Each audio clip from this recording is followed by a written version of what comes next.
Alright, I'll wait for people to join on in and we'll get this party started. Can't believe it's October already.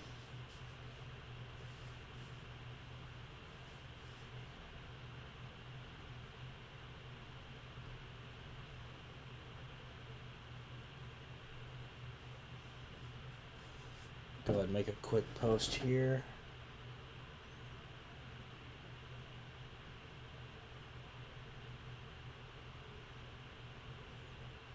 Make sure I grab a link and all that stuff. Let's see.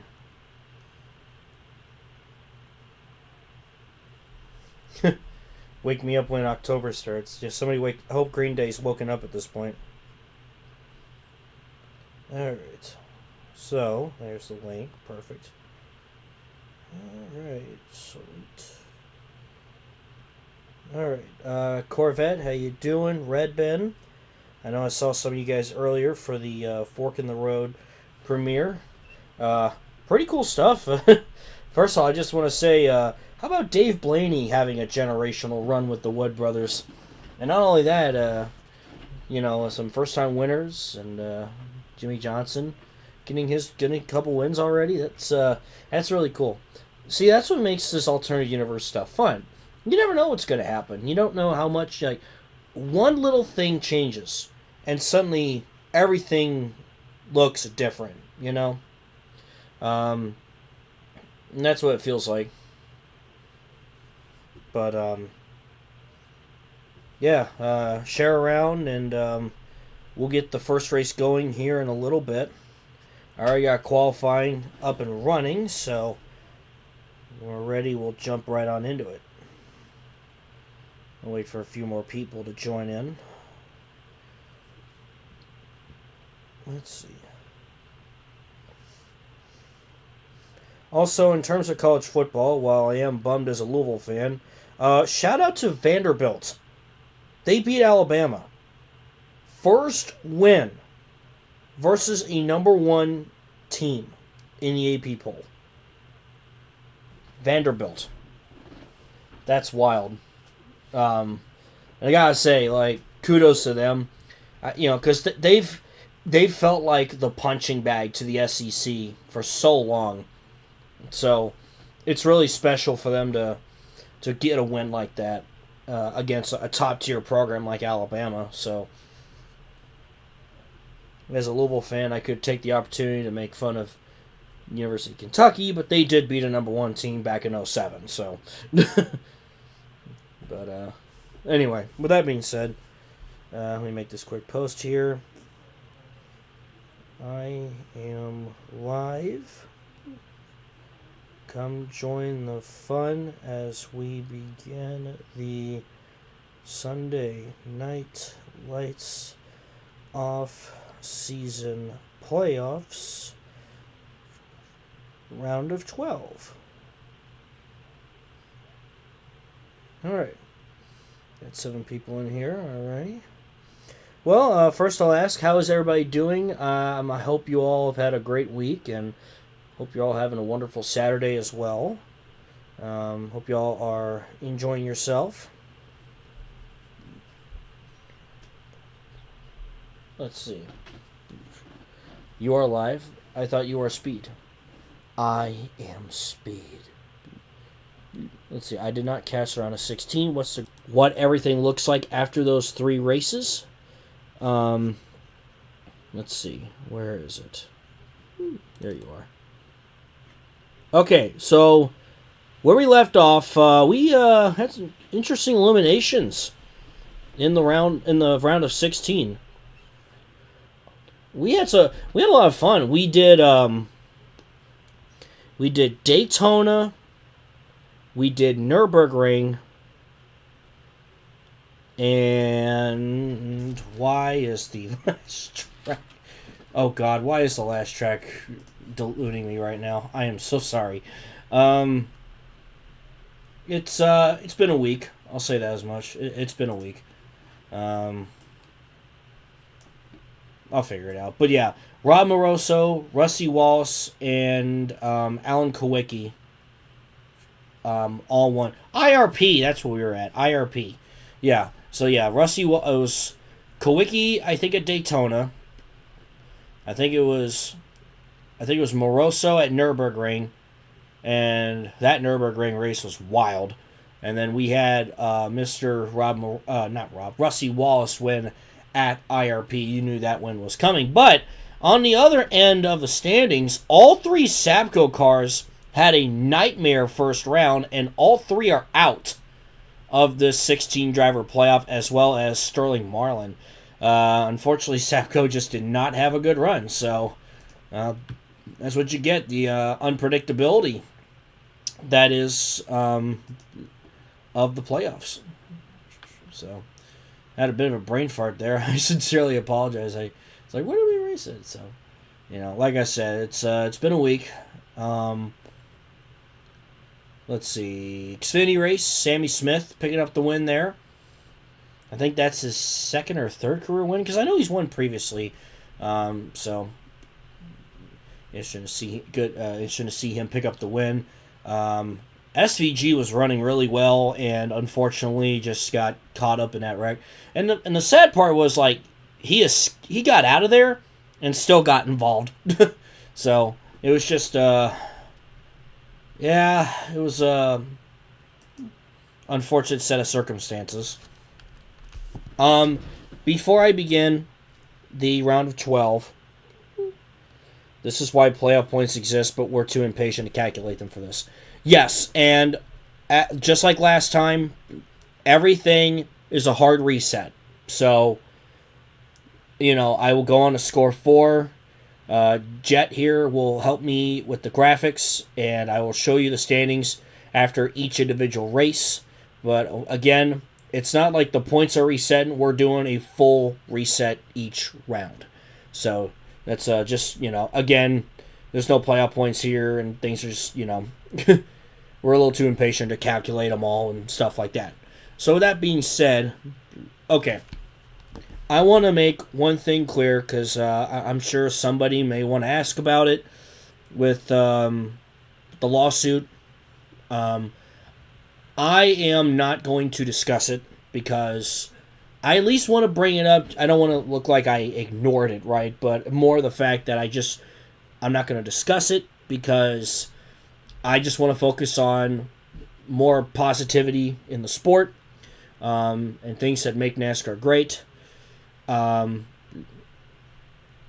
Basically, I don't have any true context, or more so that, I just can't fully.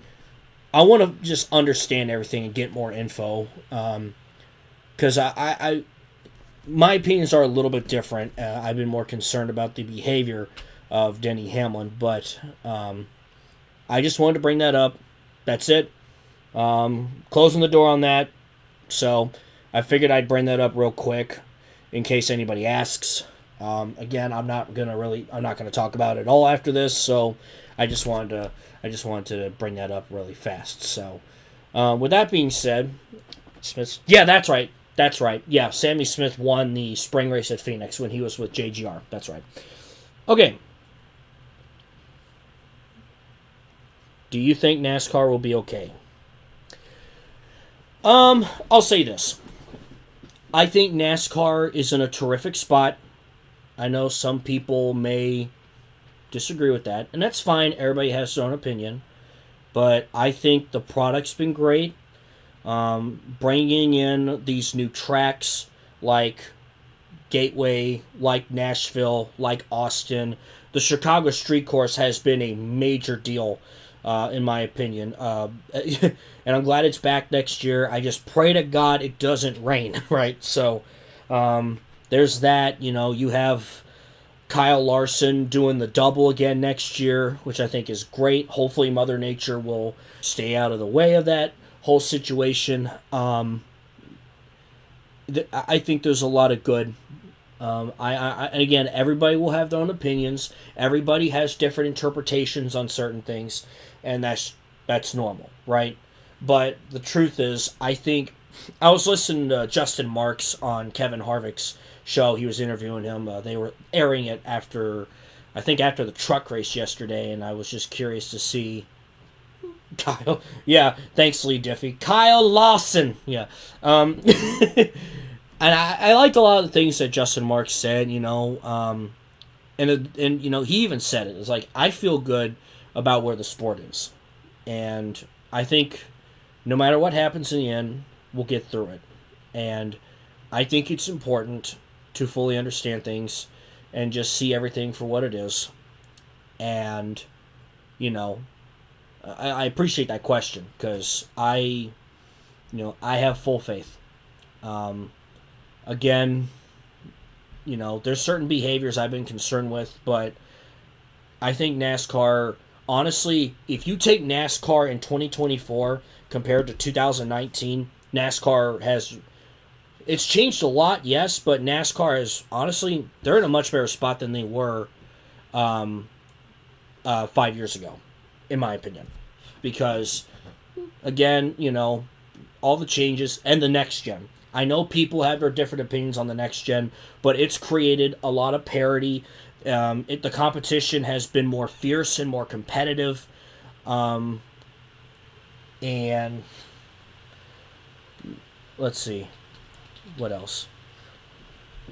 In my opinion, I think the racing has improved on a lot of the bigger tracks. I know there's still the concerns with short tracks and everything else.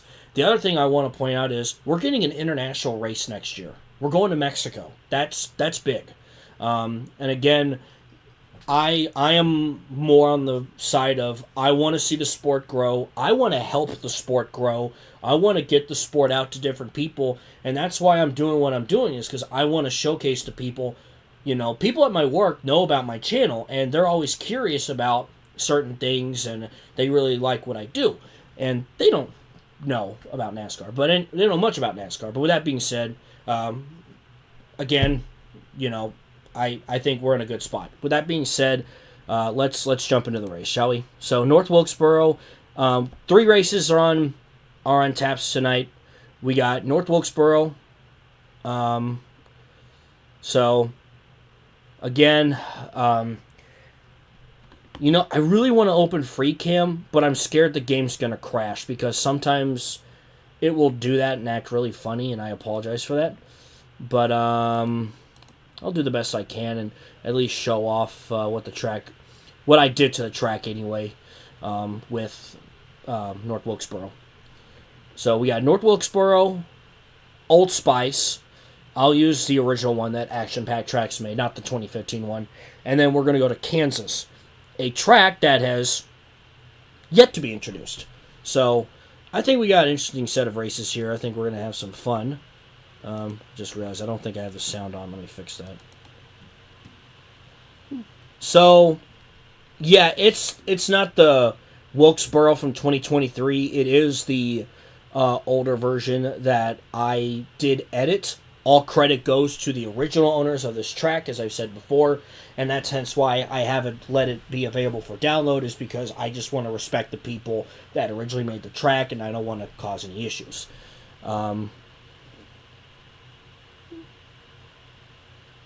Yeah, so again, we're in for a fun night. Let's all enjoy ourselves. Let's have some fun together. I'll provide some updates too regarding Sunday Night Lights in 1999 and Racing Infinity. I'll definitely talk about. Well, obviously, I won't give anything away, but kind of like what's in store for the next Racing Infinity. So let's take a look at our starting lineup. The NASCAR Winston Cup off-season playoffs move on to North Wilkesboro Speedway, a track that has gotten some upgrades over time. And with that being said, let's take a look at our starting lineup for today's race. Starting on the pole is Jeff Green in the 31, and next to him is Alan Kowicki in the 7. Next up, you got Sterling Marlin and Kyle Petty. Of course, these two are now out of the playoffs and all that, so they're still going to try and go trophy hunting and get some wins. Then you got Ricky Rudd and Ernie Irvin, Shauna Robinson and Rusty Wallace. Of course, Rusty will always be a threat. You got Kenny Wallace qualifying up here, so he's going to try and compete with his brother for the victory today. And next you got Rob Moroso, Dale Earnhardt, Mark Martin, Wally Dallenbach, Jeff Burton. Then you got Jeff Gordon and Tammy Jo Kirk, Bubba Nissen and the 97 of Chad Little, Terry Labonte and Davey Allison. You got Joe Nemechek and Dick Trickle, Eddie Bierschwell and Darrell Waltrip, Casey Elliott in the Pepsi 94. Next to him is Kelly Earnhardt. Then you got Kenny Brack and Dale Jarrett. I hope Kenny dumps Rusty from... Oh, gosh. Imagine the scenes. Steve Grissom and Bobby Hamilton. We got Rick Mass, Rodney Orr. We got the 60 of Willie T. Ribbs and the 98 of David Green. And it's Robert Presley, Kevin LePage, Todd Bodine, Tim Richmond, Patty Moyes, Terry Schoonover, Ward Burton, and Bill Elliott. Awesome Bill from Dawsonville. And there's your starting lineup for today's race here at North Wilkesboro. So yeah, the seating kind of expanded in the turns all the way from turn 1 to turn 3. And again, the purpose of that was if North Wilkesboro is going to stick around, obviously the track will need some upgrades. So to kind of at least make it stand out more as a top-notch facility, for sure. So did I say David Green in 98? Jimmy Spencer, good lord. I got my seasons mixed up. Thank you for the correction. My apologies there. We had to put our car Cookie down last week. Such adorable angel. Oh, wait. Oh, I'm sorry to hear about Cookie. I'm glad he was able to give you a lot of love for sure. Alright, how much time do we have for command? I'll accelerate a bit. Okay, we got 40 seconds and we'll get the ball rolling. So yeah, Jet helped out with the North Wilkesboro Motor Speedway logo, and it took some work in the sandbox, but I really liked how it all turned out, and it's really helped North Wilkesboro become more of a NASCAR Winston Cup facility.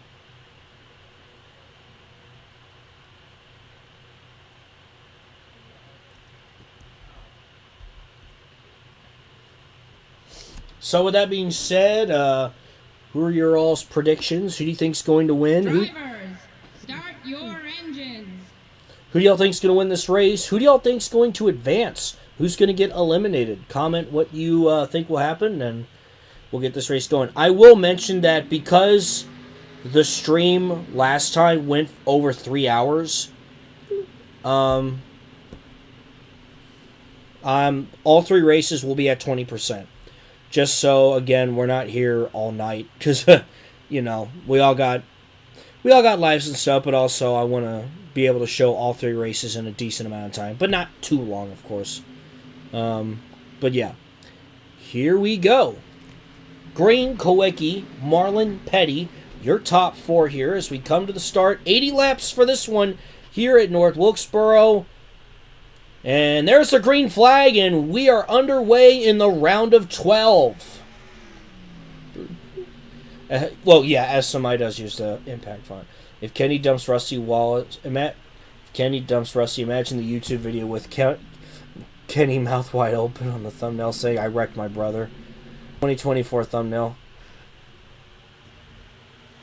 I have a flight to catch tomorrow. Don't stream for 16 hours. Oh gosh, I don't know if I could stream for that, or like a 24-hour stream. I don't know if I could do that. I have a cat as well. Actually, my roommates have a cat as well. His name is Nimbus. Nimbus. He's a fluffy cat. And when I wake up in the morning, I open my door, and he's always right there. And I know what he wants. He wants belly rubs, so that's what I give him. Rusty Wallace advances to the Final Four. Safe bet, for sure. I think that's a pretty good prediction. For sure.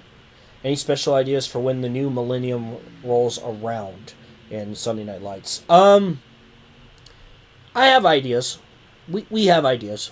I'll definitely say that as much. Obviously, I won't give anything away, but we got some ideas for sure. All right, Jeff Green out to an early lead here.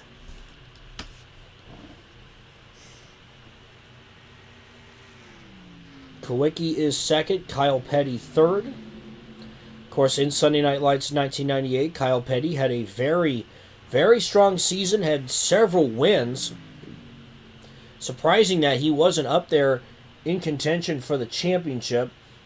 But unfortunately, a little bit of inconsistency got in his way of capturing a second title for him. Of course, he's the 92 champion. Kawicki tries to take a peek to the inside of Jeff Green, not able to get it. And he's going to take a look again going into one. Still no success as we have a 3-car breakaway for the lead here early on. We are 7 laps complete here at the North Wilkesboro Speedway to open up the first race of the round of 12 after a rather crazy round of 16. Of course, Kyle Petty out of the playoffs, but that's not going to hold him back. He's got all the pressure off, and he's just going to go trophy hunting, try and get some wins.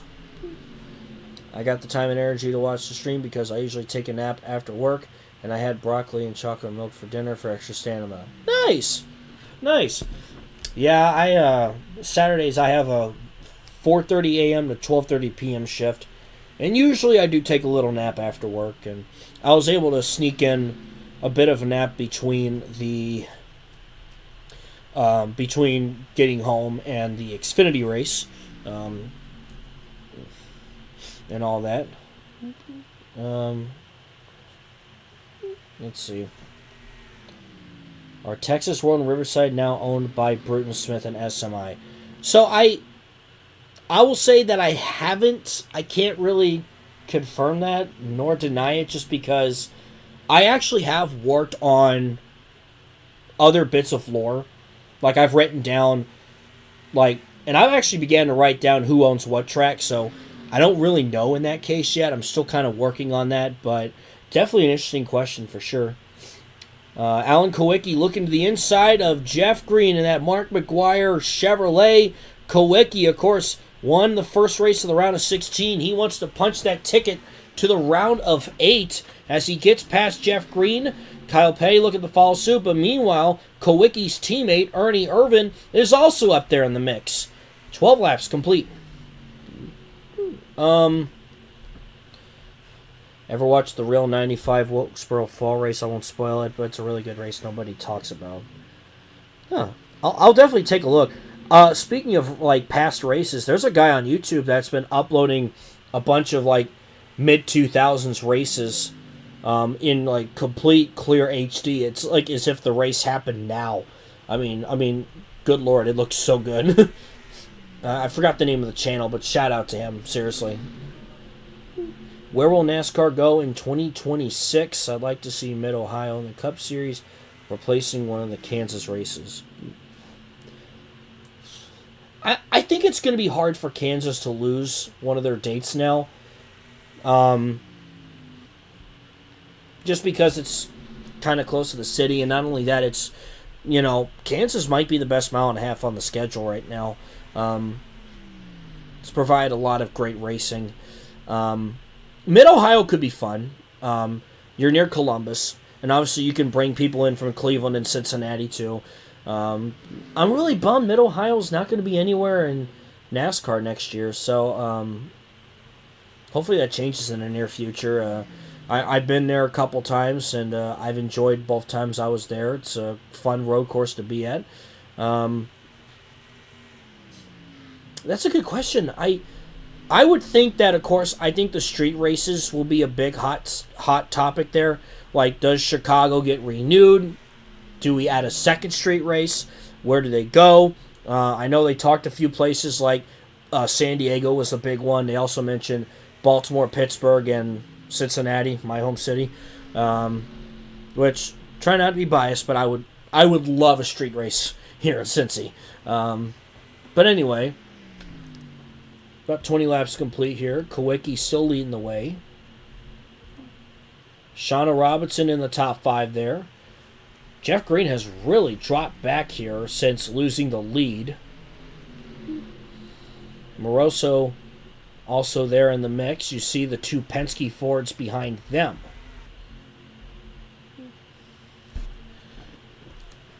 And I don't think it won't be long until the leaders do catch the tail end of the field. Kawicki is now coming off 4, and Willie T. Ribbs is going into 1. What was the hottest food you've ever... Ooh. That's a good question. You know what's funny? Literally yesterday, one of my coworkers brought this... he's been bringing in these really hot sauces. Like even just putting a little bit on the spoon and licking it a bit is really hot. I should have a picture of what it was called. Yeah. First We Feast presents Hot Ones, The Last Dab Experience. Over 91% Pepper X. It was hot. It's really hot. I'm trying to think if that was the hottest thing I've ever tried, or there might have been a different hot sauce, but you know. With Richmond down to 1 race next year, will ticket sales improve? It did for Michigan and Pocono and Dover and New Hampshire, so I think it will for Richmond as well. I think it will. That's the trend that I've noticed in recent years, so...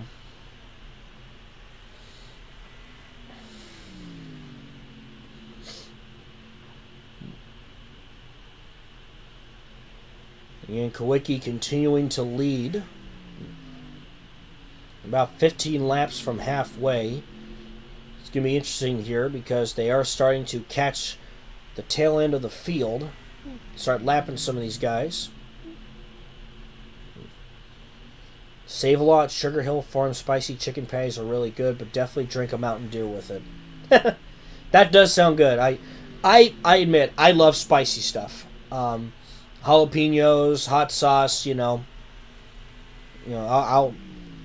sometimes I'll make spaghetti. I'll actually put in some Frank's Red hot sauce in with the spaghetti sauce to give it a kick, and it's really good. So, because I'm weird that way, but again, we all have our likes, right? Kawicki starting to catch Willie T. Ribbs. That Washington Irving number 60.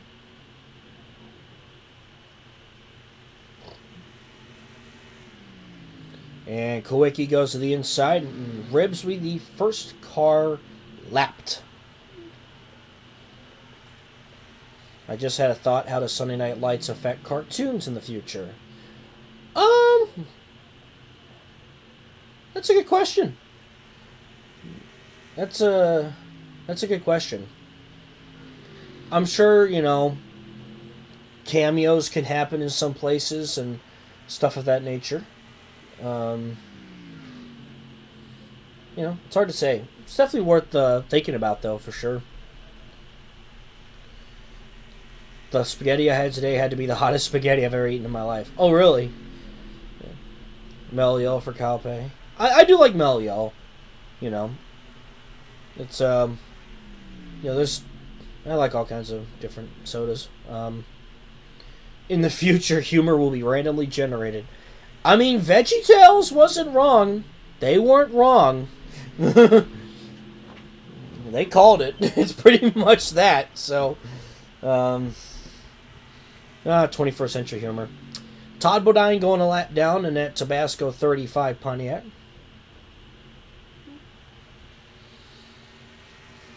But it was really good. Oh, I'm sure it was. Maybe if Nickelodeon is on a car, Invader Zim does better. I know I get the reference there, but imagine if the Invader Zim card won, and you hear Zim go, "Victory for Zim!" I can just hear it right now. You won't get away with what? VeggieTales was an amazing childhood show. Yeah. Kind of curious. What were some shows you guys watched when you were very little? I started out with my number one for me was like, and again, this is like me at like 4 or 5. I think for me it was Thomas the Tank Engine, the OG Thomas, the Model Train series. Um,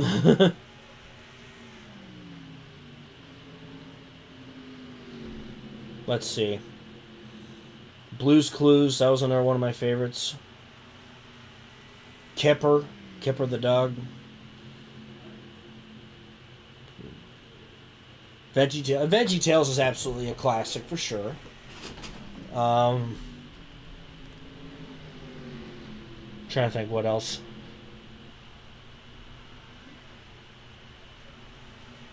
Let's see. Yeah, one of the first movies, I don't know if it was the very first, but one of the first movies I did see in a movie theater was Thomas and the Magic Railroad.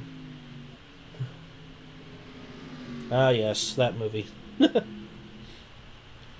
Off turn 4. As we are closing in on a halfway point, Kawicki puts Rodney Orr a lap down. Now working on Ward Burton. He's got a couple cars between he and Kyle Petty. Yeah, Orr nearly did take out Ward Burton there.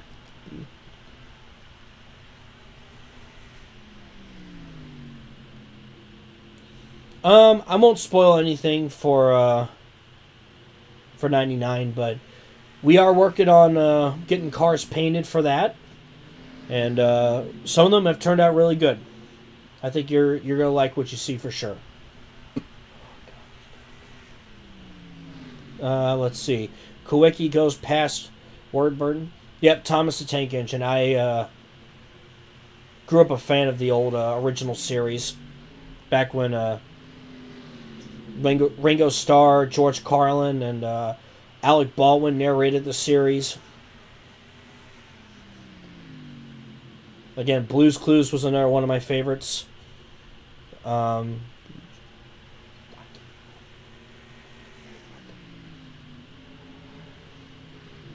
Mr. Rogers' Neighborhood. Yeah, that's a good one.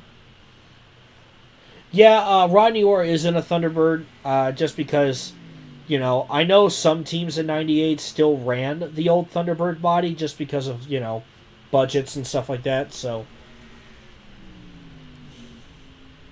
that's kind of why I did that. But, yeah. In Australia, we got the UK narration. Interesting.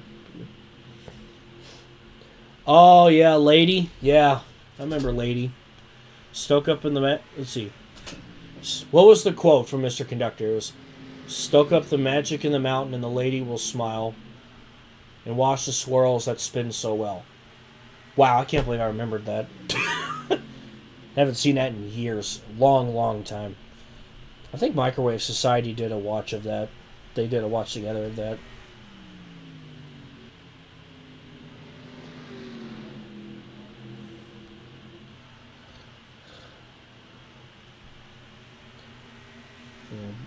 Yeah, Blue's Clues, mainly for me was Steve.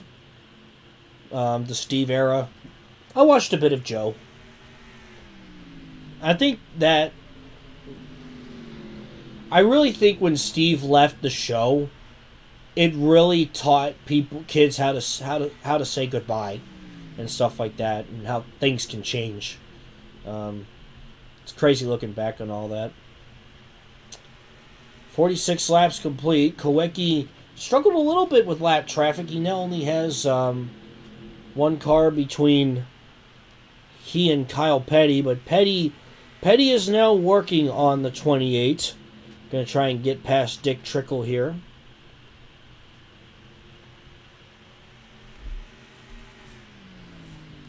Now Kawicki working on Dale Jarrett in the 32.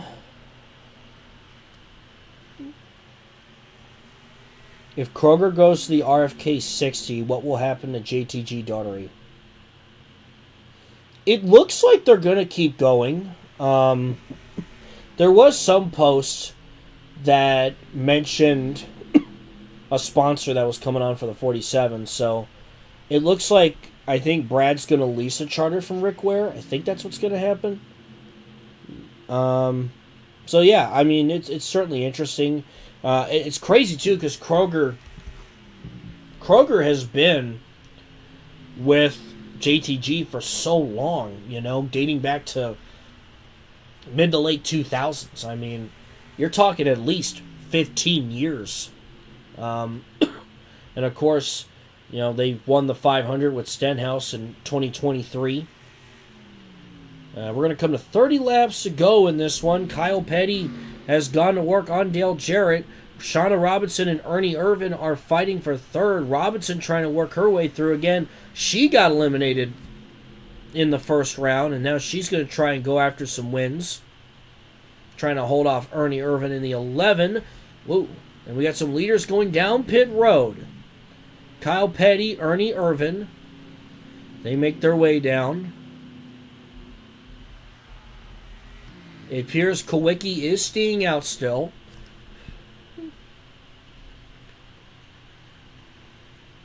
And now here comes Kowicki and Shauna Robinson.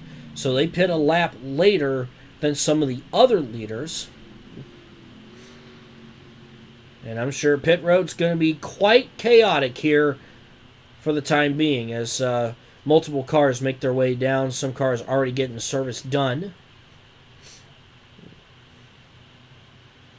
Ernie Irvin, away he goes. Kowicki gets into his pit stall behind Jeff Green, who was the pole sitter.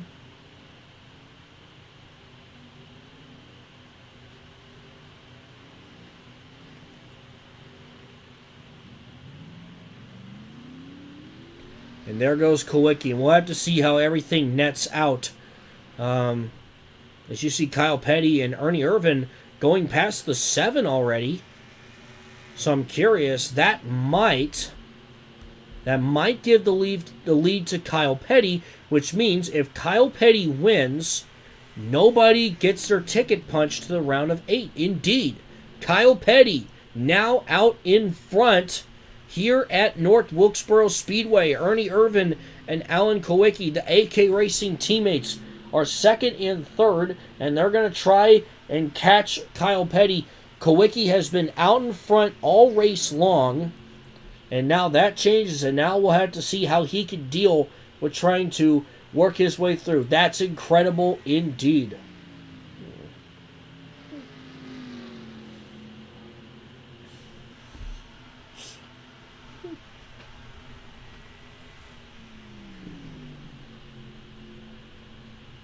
"25 laps remaining."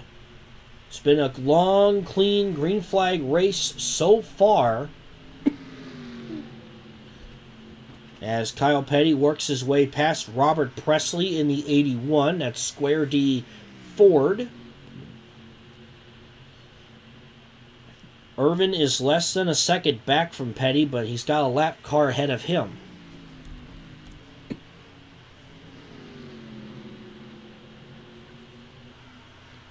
Presley really struggled in 1998. Oh! Crash! Chad Little in the 97, hard in the wall, and I jinx it. I said we had a clean race so far. That changes. Chad Little in the wall. Caution is out for the first time here at North Wilkesboro. Let's take a look at what happened here. So Chad Little was running 28th. It looked like Davey Allison just got into him and sent them both into the wall. I think Little definitely got the worst of that.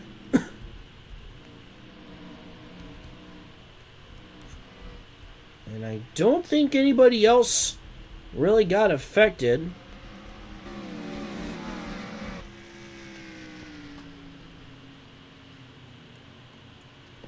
And because of that, the caution is out for the first time here today. I'll get in the spectator view and show you guys more of the new look North Wilkesboro Speedway.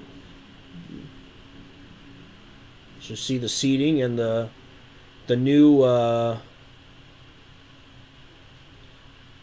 scoring pylon there.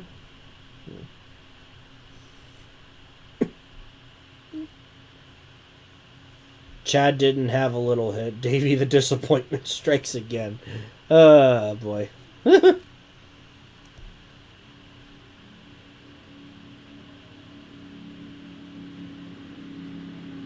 Well, this certainly will make things interesting, and this will bunch everybody back up for sure.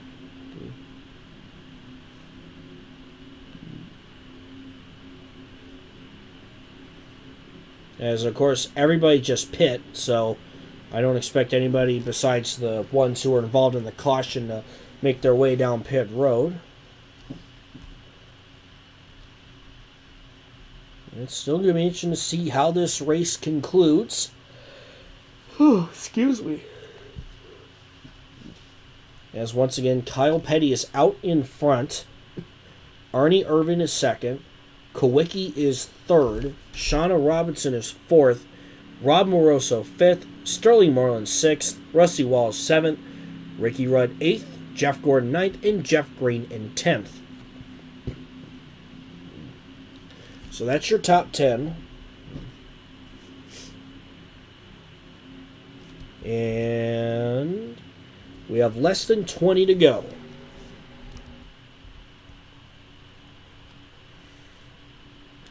Lights are still on the pace car. Hopefully we'll get the one to go signal here shortly, and we'll get back to racing.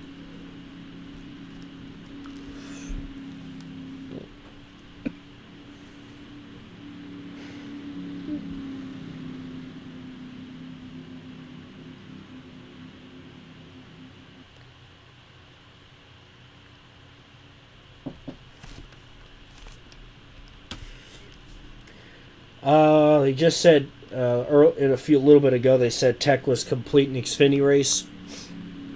Sam Mayer, DQ. His car failed rear heights too low. Chandler Smith did have one loose lug nut. Fine to the crew chief, and Sammy Smith is confirmed the winner via Bob Pockrass. Surprisingly, Davey kept the car clean. For the 85 in 1998, so hopefully he can improve upon how he did and get back in victory lane in 1999 perhaps. With that being said, pace car down pit road, Kyle Petty still out in front, and we go back up through the gears. Green flag is back in the air with about 16, 17 laps to go. The question is, how fast can Irvin and Kowicki get past those lap cars on the inside? Kyle Petty has checked out. He has cleared everybody, and he is cruising away. Reminder, Kyle Petty is no longer in the playoffs, so this would not punch any tickets to the round of 8. But for guys like Irvin and Kowicki, it would certainly be a good points day for them. 15 to go. Irvin and Kowicki have cleared the lap traffic. So now, the question is, can they catch Kyle Petty in enough time? And if they do they have enough to get past that 42 mellow yellow Pontiac? Sam Mayer goes to Dairy Queen. I think I jokingly say if someone got disqualified, my dad would say, "Yep, he got Dairy Queened." So, let's see if Irvin has gained it all on Kyle Petty that last lap. No, he did not. Just about over a second now.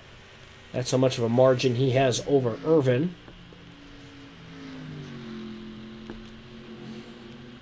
As a matter of fact, Kowicki starting to put pressure on his own teammate there as Kyle Petty continues to pull away.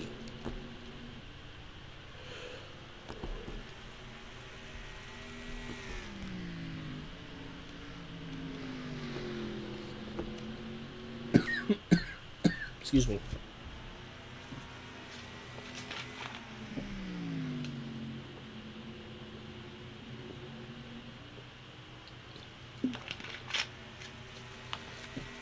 Had to pause to get a quick drink there. And Kowicki goes to the outside. There was a car in the wall. I see the 60 of Willie T. Ribbs and the 44 of Kenny Brack with heavy damage. They are smoking.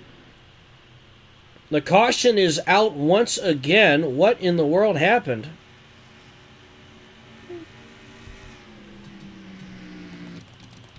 So let's take a look and see exactly what in the world happened here to bring out. It looks like Tammy Jo Kirk too. Oh. I think they went 4 wide. That's a no-no. Tim Richmond in the midst of that. All three of those cars. None of them are playoff cars, but they will be out of the race, no doubt. Second caution of the afternoon here in Wilkes County. Yeah, Tim Richmond tried to make it 4 wide, got into the 60, and that's pretty much all she wrote there. Ooh, man. Looked like the 4 and the 43 had some potential damage from that as well. Oh my God, he killed Kenny! And Kenny Brack, just an innocent victim in this situation, absolutely nowhere to go. Good Lord, the 16 got stuck in the wall there. Yeah, a tough break for the 44 and the 60 and the 16. I agree. 4 wide. You cannot do that at North Wilkesboro. Indeed, it is a stinky. So we're going to have a quick dash to the finish.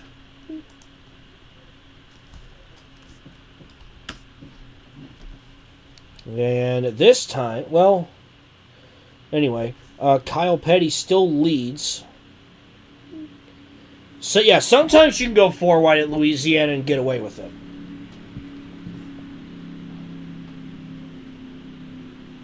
Ernie is probably a happier guy in the SNL timeline since he never had his 2 major career-altering crashes.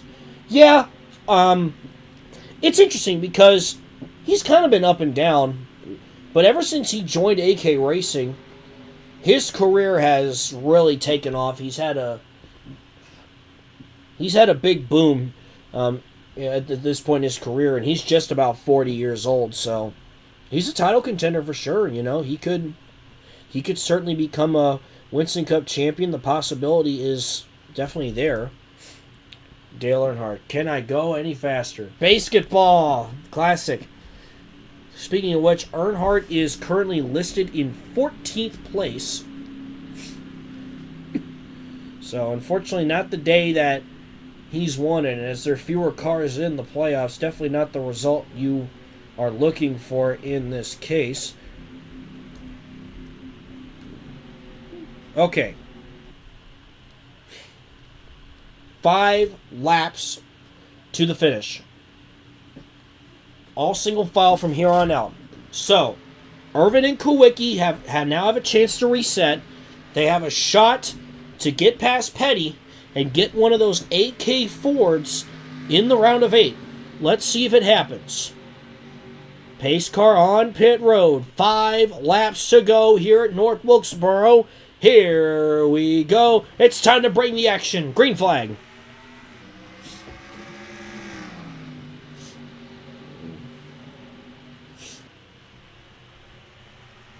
Irvin all over the back of Petty.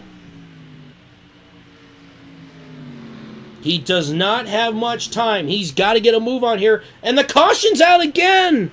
And Kyle Petty is going to win it. And I think Dale Earnhardt was in that. Oh, no. Oh, did Patty... Let me see this. So Earnhardt was 14th, and Patty Moyes just got into him. Quite uncharacteristic there from Patty Moyes. And that's going to have this race end under caution. And a tough break for Irvin and Kowicki. They never got a chance. Yeah, I think Moyes just drove it in too hard, and got into the 3 of Earnhardt, and I'm sure Dale's not going to be too pleased about that, considering the fact that, that probably cost him a lot of points there, and now he's going to be in quite the hole heading into Old Spice, our next track. So that puts Earnhardt back in 27th. So we have a bit of a stack up here. It usually happens here. But yeah, that's pretty much going to have this race end under yellow flag conditions. So unfortunate that Kawicki and Irvin never had a chance. It looked like the opportunity was there, but it just never came to be. 3 laps to go now. And as long as nothing insane happens, Kyle Petty will be taking that 42 Sabco Racing Pontiac, sponsored by Mellow Yellow, to victory lane here in Wilkes County, North Carolina.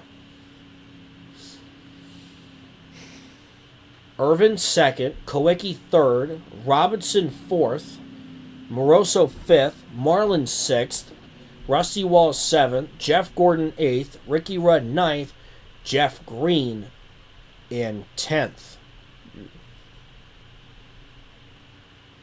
You know the saying, cautions breed cautions. And that's pretty much what we got at the end of this race. 2 to go now for Kyle Petty, and at this point he's just waiting to see that checkered flag to mark an end to the first race of the round of 12 in our off-season playoffs.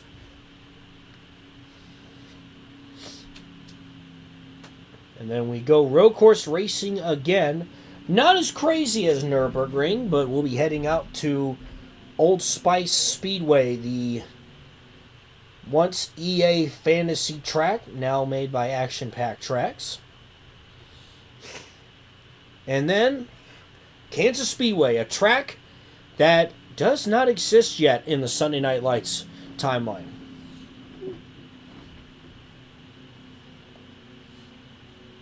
So that race will be a throw for it, and perhaps these drivers can get some early notes for when potentially when Kansas makes their debut. So with that being said, white flag, final lap here at North Wilkesboro. I actually found a Kyle Petty Mellow Yellow 164 from 92 that he signed. Oh, that's awesome. Nice. I actually met him in Daytona back in February. Got a picture with him. He was at the Streamline Hotel. With that being said, off turn 4, checkered flag, and Kyle Petty, despite being eliminated, it will not get him to the round of 8, but it is a win for Sabco Racing. And good points days for the likes of Irvin and Kawicki and Moroso, Wallace. That could put them in a good spot to advance to the round of 8. Still plenty of action to go. We got 2 more races coming right at you. So don't go anywhere. I will now begin the process of... So again, what you're seeing here, that is the... Let me mute my speaker. So what you're seeing now is the standings going into North Wilkesboro. So I will get the ball rolling here. I remember how I named these. That's right. Okay.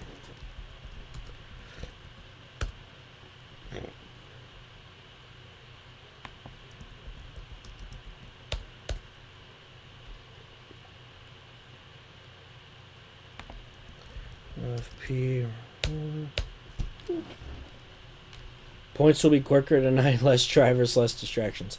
Alright. Opening score 4. I hope I don't get muted. Here goes nothing. Or as like this one channel I've been watching recently. Okay. Here we go. Alright. So... Hit OK. And a reminder, again, hard reset. So we're not continuing off the points from the round of 16. It's a hard reset, so that's what we're doing. All right, so...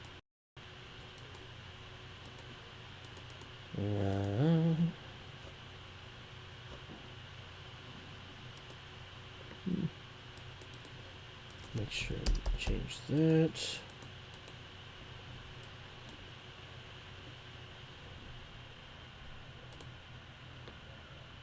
Perfection.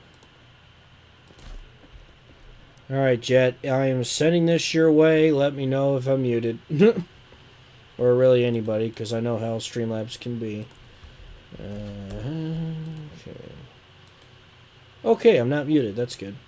So yeah, I'll update this shortly. Actually, let me go back here and at least show you guys the final results from this race. So again, there's your top 10. Only 13 cars finished on the lead lap. So Mark Martin, Bubba Nissen, Kelly Earnhardt, Patty Moyes gets 14, Jeff Burton, Joe Nemechek, Wally Dallenbach, Tim Richmond, Bill Elliott, Eddie Bierschwell. That's your top 20. 21st, Casey Elliott, Terry Labonte, 22nd, Rick Mass, 23rd, Bobby Hamilton, 24th, 25th, Kenny Wallace, 26th, Darrell Waltrip, 27th, Dale Earnhardt, 28th, Davey Allison, 29th, Jimmy Spencer, 30th, Robert Presley, 31st is Dale Jarrett, 32nd, Rodney Orr, 33rd, Terry Schoonover, 34th is Dick Trickle, 35th, Ward Burton, 36th, Kevin LePage, 37th, Steve Grissom, 38th, Todd Bodine, and out of the race, 39th, Kenny Brack, 40th, Tammy Joe Kirk, 41st, Willie T. Ribbs, 42nd, Chad Little. And there you have it. So, with that being said, he'll work on those points, and I will make the grand unveiling here shortly. Dale Earnhardt still has the same star power despite having fewer championships in SNL. I'd say so, yeah. I'm going to say he still appears in basketball. You know, just because that was such a legendary scene, I don't think I can justify taking that away. So, yeah, cannot go any faster. Hang on. So, you just can't help but sit there and be like, "Oh my God, it's Dale!" So,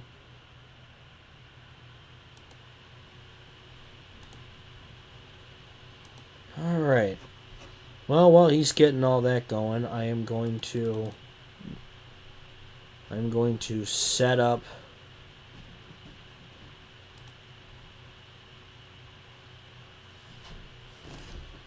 let's see. Set up the roster for the next race.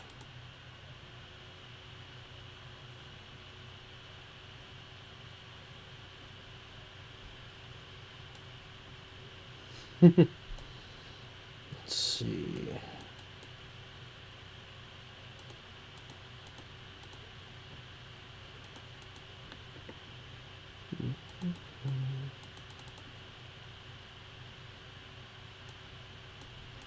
Let's see, I'm going to throw in some different part-timers and shake some things up.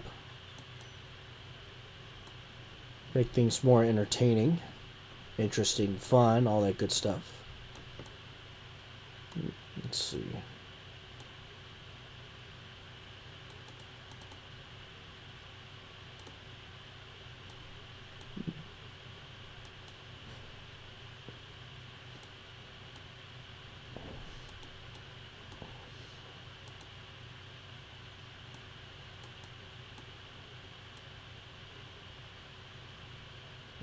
There we go.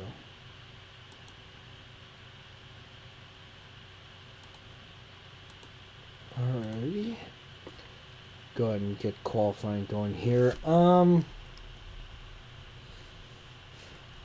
Because it's a road course, I'll probably have yellow flags off.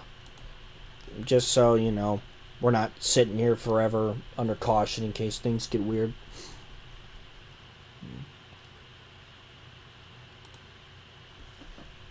At least have this ready. all that fun stuff. Of course, I'll quickly talk about the next Racing Infinity.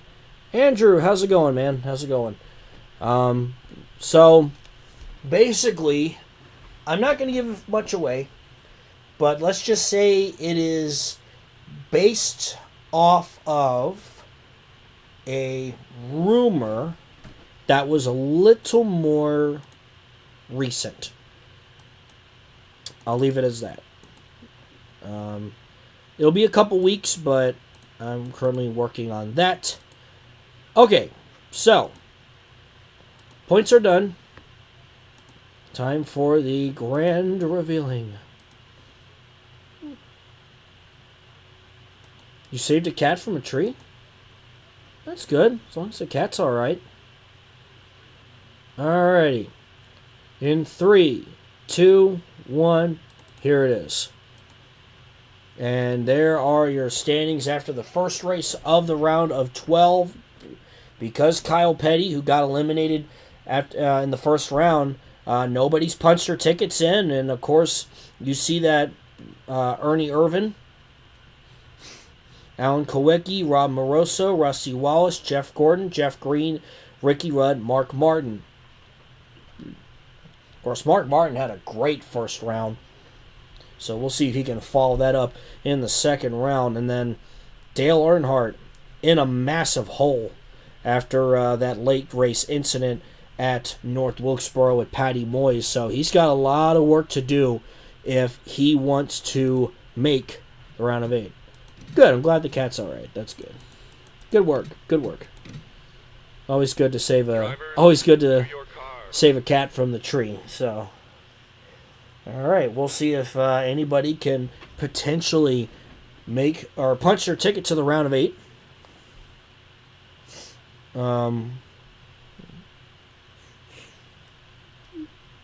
How do the two Jeffs keep finishing next to each other? I don't know. That's a good question. My bro started hallucinating. Oh gosh, is everything okay? I hope everything's alright. So yeah, I'll let you guys take a look at that for another couple of moments, and we'll get Old Spice going. Ba ba ba ba ba ba power.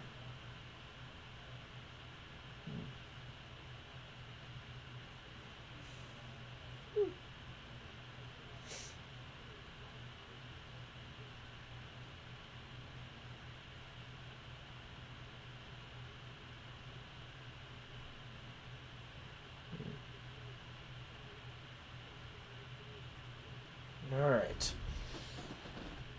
So, you guys have taken a good look at what the standings look like, and let's move on now to Old Spice Speedway. And what do you know, Alan Kowicki on the pole, because for whatever reason, he's gotten really good at road courses on in this timeline.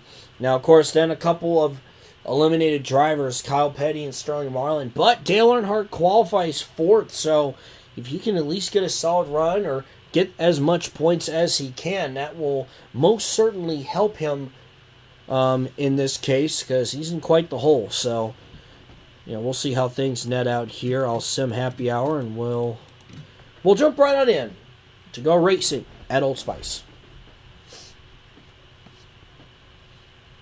I think in Canton the track's located in Wisconsin. And it's lights out, and Alan Kowicki wins. Yes. Alright. So. Alright.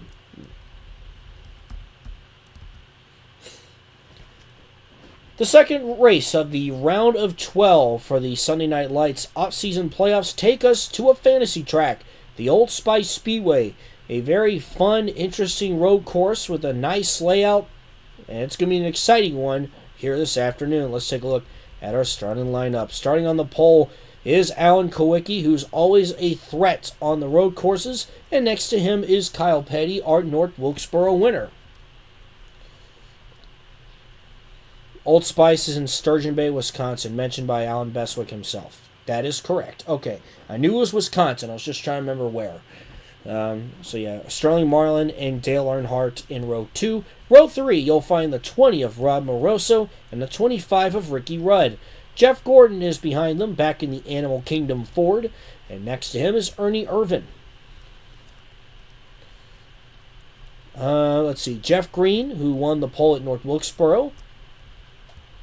Next to him, Shauna Robinson. Then you got Tim Richmond, followed by Rusty Wallace. Texas Terry Labonte and Rick Mast. Bubba Nissen and Darrell Waltrip. Tammy Jo Kirk in the Twix Ford. And the 90 of Jeff Braben. The 5 of Joe Nemechek and Davey Allison. Terry Schoonover and Jeff Burton. Mark Martin, he'll have some work to do. Next to him is Kenny Wallace. Kelly Earnhardt in the Ralph Earnhardt Throwback in the 14. And Kenny Brack. Oh, God, yeah, I guess this is a home race for Alan Kowicki, isn't it? Let's see. Casey Elliott in the Mountain Dew Ford, and then it's Willie T. Ribbs. 36 of Wally Dallenbach, the 28 of Dick Trickle. Then it's Bobby Hamilton and Todd Bodine. P.J. Jones will be in the 41 for this race. Next to him is Bill Elliott. Then it's Chad Little, who crashed out at North Wilkesboro. Next to him is Jimmy Spencer in the 98. Ward Burton in the 23, followed by Eddie Bierschwell, Robert Presley, Dale Jarrett. I put Mark Thompson in the 75. I think I meant to have Ricky Johnson. Oh, well. And then the 45 of Patty Moyes. So not a good qualifying run for Patty Moyes there. So we are set and ready to go here at Old Spice. And yeah, I guess this is technically a home race for one Alan Kowicki. Drivers, to your car. Always save qualifying in case the game decides to crash.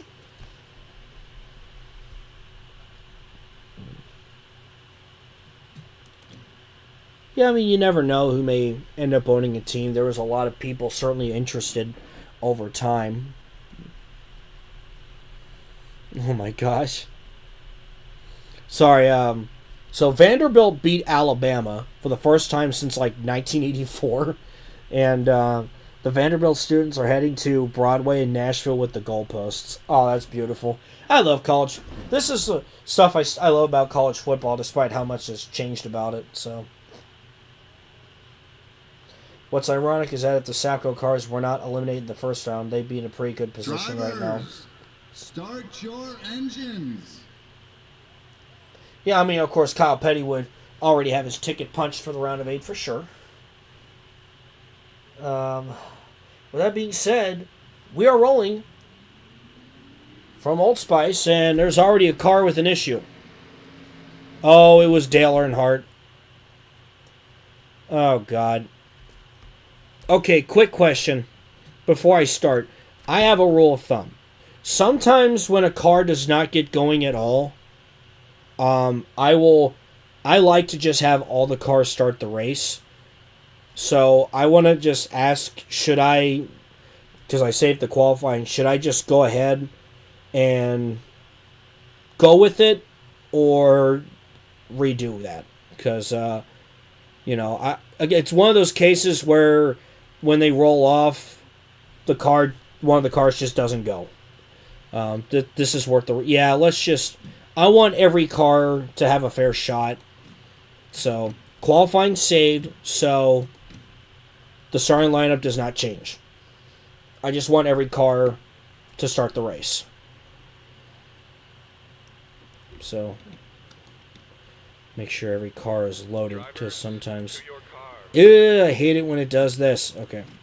Yeah, sometimes if I do that, I need to, back out to the main menu, because then, for some reason, it'll forget a couple cars, and I don't know why it does that.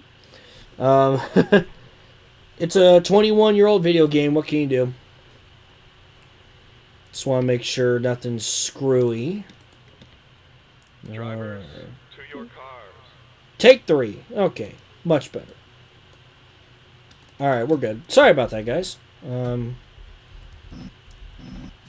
Let's try again.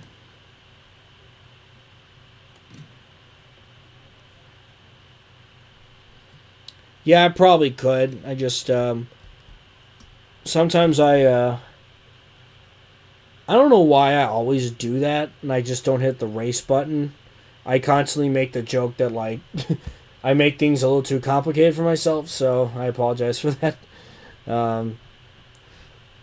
Drivers, start your engines. Alright, cars, roll off properly this time, please. I already made a fool of myself once. I'm kidding. Let's see. 16 viewers. I appreciate you guys tuning in, by the way. Oh, come on.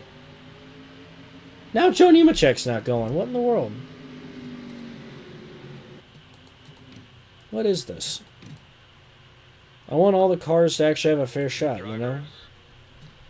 I don't know what's going on here. That's the second time that's happened, so I've only seen it like once and then everyone else rolls off. I've never seen it do like twice in a row like that. That's really bizarre. God mode Rusty. Yeah, and I bet you he's the next car that's somehow not gonna like roll off. So Drivers, start your engines. come on. All the cars roll off, please. Please.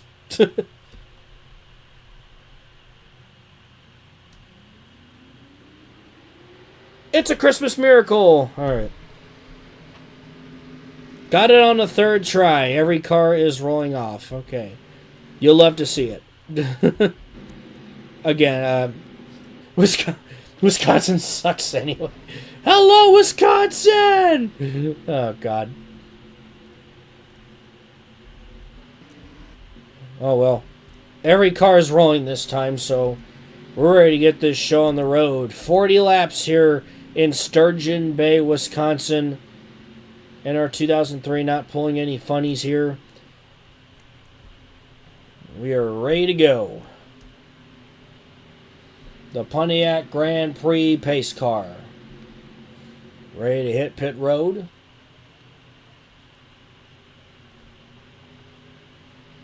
And the field of 42. First try. Ah, yes, the Lego movie. With that being said, the field of 42.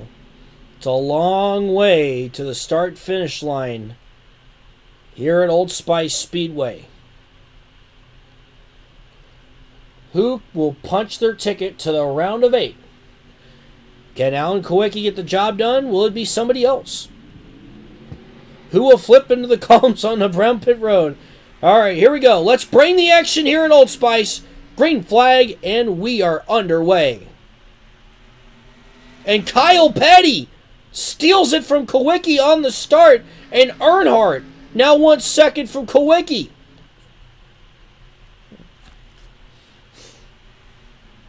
He was like, no, it was a controller disconnected.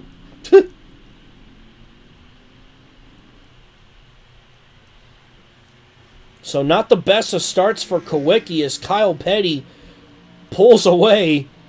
If only he had performed like this in the round of 16.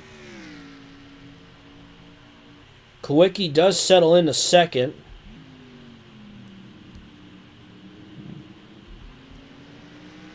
And first lap complete. As the cars go across the bridge.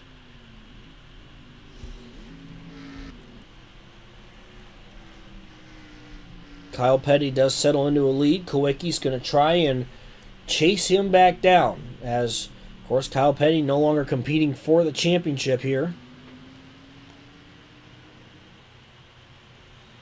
Earnhardt, of course, if he can win, that would be big for him, considering that the first race did not end the way that he wanted in this round.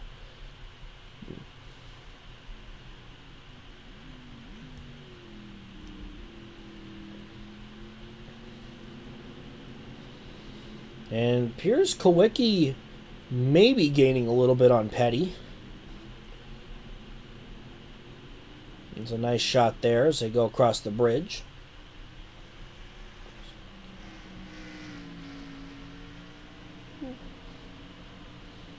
And Kowicki has not let off at all. He is definitely there competing for this win.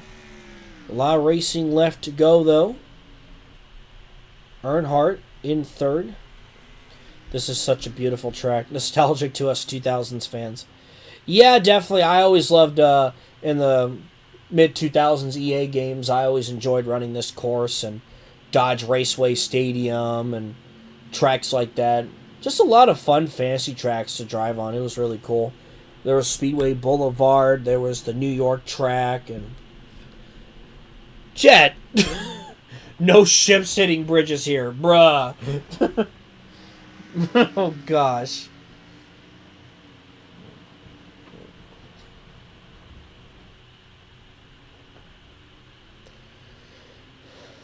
And it looked like Kowicki may have had a shot there, but I think he went too hard in the corner there. Let's see if he can continue to fight back. Earnhardt's still in third as Kyle Petty has now pulled away a little bit from Kowicki. The Daytona EA infield, yep. Of course, the one part where in the Thunder games where the sign said NASCAR went, the one sign in the game that actually said NASCAR Winston Cup on it. There was Dockside, Sawmill, Devil's Canyon. So many good tracks, really. And then, of course, there was that Walmart cheat code track, the Walmart street circuit track. There was, of course, the Chicago Pier track. Of course, Esco Trackside made that track. And, yeah. Oh, gosh.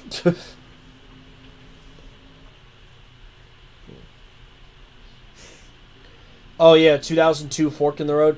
Yeah, it's really fascinating, an interesting start to the season. Like I said, it's just really fun seeing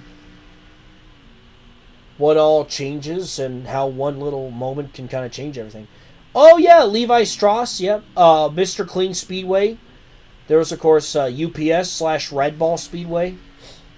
Oh man, so many good tracks. Kowicki is still there. Just waiting to pounce, really, and goes up high again. He's going to lose some ground on Kyle Petty. The Walmart Street Circuit is based on real roads near Navy Pier. That's right, yeah. Tiburon, yep. All but two corners are real intersections. Kind of like the Seattle Circuit in the older Gran Turismo games. You can't actually drive the actual circuit anymore, but like at the time it was based off that. Which is funny because at one point in the track, that was when Safeco Field had opened, but you could still see the old Seattle Kingdom instead of CenturyLink Field, or I think it was called Quest Field when it opened. But yeah, Mr. Clean was based off of Rockingham. Dave Blaney is correct. Yeah, I didn't have that on my bingo card, but like I said, it's a generational run.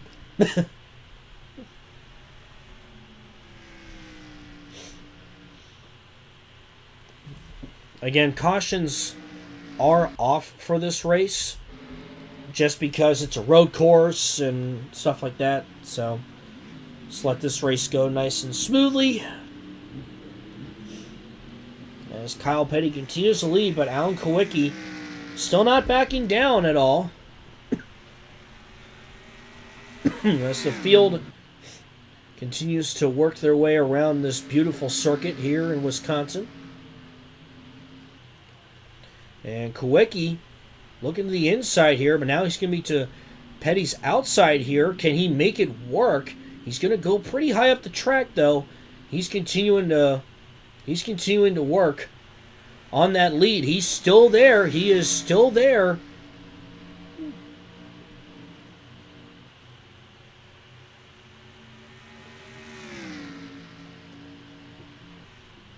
Can Alan Kowicki continue to dominate on the road courses? Breaking the goalpost has arrived on the Broadway. Man, it is a party in Nashville tonight with that Vanderbilt W. That's awesome. But yeah, it's been really cool watching Alan Kowicki suddenly become one of the best road racers on the circuit.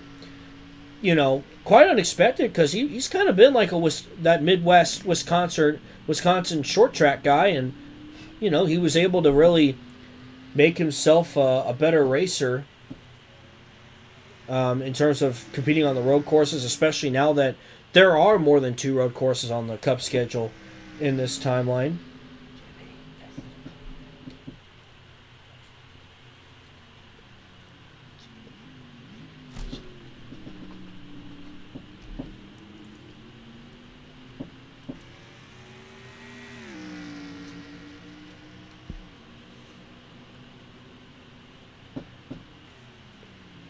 Kowicki's still hanging in there.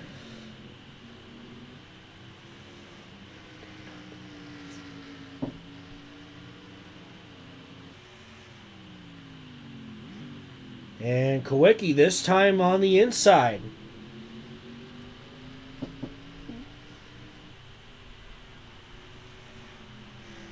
Plenty of racing left, though. The Virgin Alan Kowicki is going to be nothing once Kickachad JPM shows up. Well, Juan Paulo Montoya versus Kowicki, that could feed families.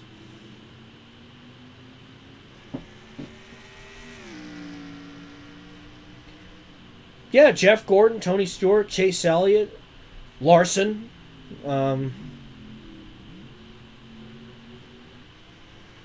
Like I said, I've loved that I love that there are more road courses now, just because, again, I think it just helps give more variety and helps NASCAR become have more of a diverse schedule in that way.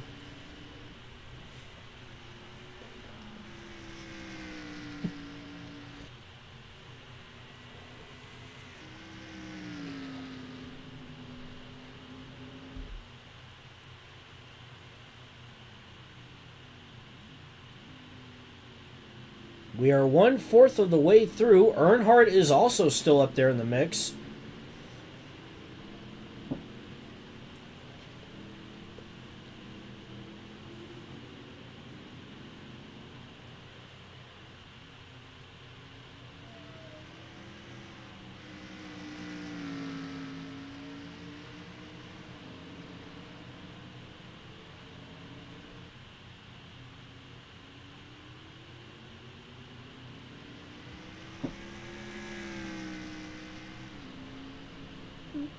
Like I said, it's pretty much been this 3-car breakaway here between Petty, Kowicki, and Earnhardt. And you got Ricky Rudd, Ernie Irvin. That completes your top 5. Shauna Robinson also running strong in 6th place, followed by Marlon, Moroso, Gordon, and Jeff Green. Rusty Wallace sits in 11th. You got Tim Richmond and Darrell Waltrip, two veterans there back behind him.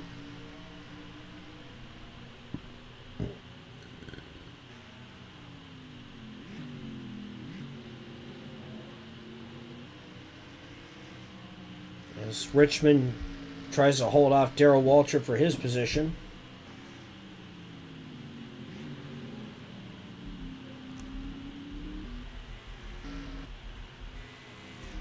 And Dale Earnhardt's going to work his way towards pit road, and we got some green flag pit stops going on.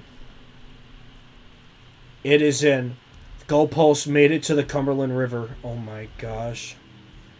So I admit the cameras really do not show pit road all that well, but Dale Earnhardt is on pit road.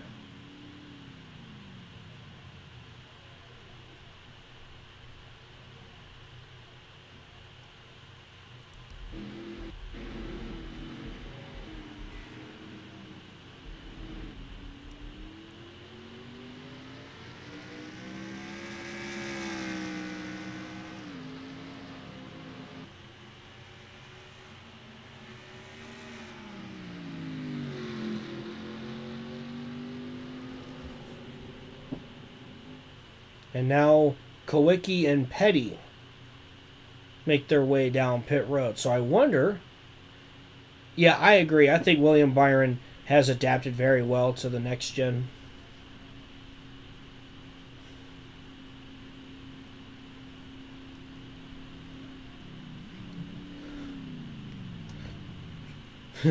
Boris said is going to win a cup race. So is Alex Tagliani, Scott Pruitt, and Brian Simon.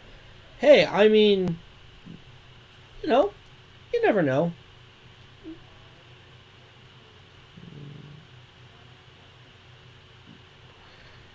This is why Old Spice and Dodge Stadium aren't real. Broadcasting them would be hell. I mean, yeah, probably. But still, that's why they're fun fantasy tracks.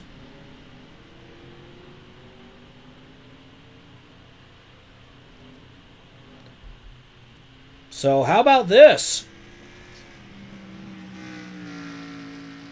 So, I believe, yeah, this is gonna...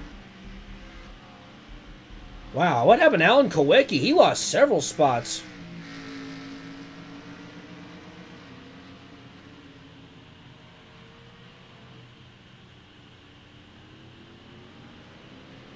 Wow, he's outside. He's just outside the top 10. Meanwhile, Dale Earnhardt now leads.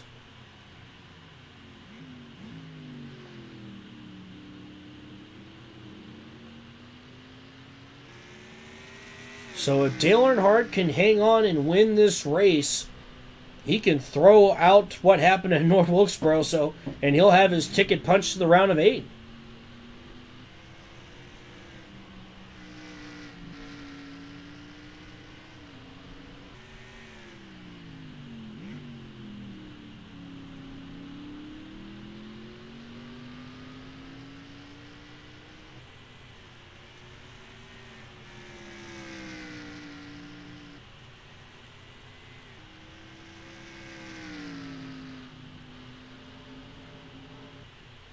And Earnhardt is really pulling away here. Wait till Fernando Alonso appears, wins on his debut. Honestly, I mean, anything's possible, right? Anything can happen. And that's the beauty of it. You just never know at this point. I mean, heck, SVG did it in real life, right? So, yeah, Earnhardt, this could be big for him if he can hang on and, you know, they may have to pit probably 1 or 2 more times because I think I accidentally had it on 2X, but still, this is definitely a big break for him.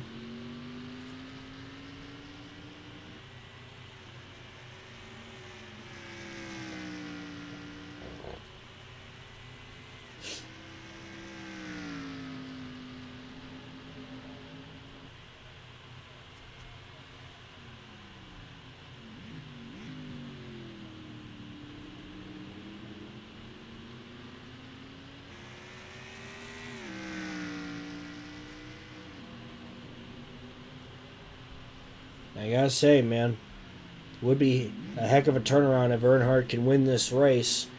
But Kyle Petty, Shauna Robinson, and Ricky Rudd are trying to go to work and catch that number 3 Chevrolet. So we'll have to wait and see. Like I said, Alan Kowicki has fallen back to 11th place. Thanks to what had occurred on pit road. Had a slow stop and just a tough break overall for him. Apparently Xfinity cars will be in NASCAR 25. Oh, where'd you see that?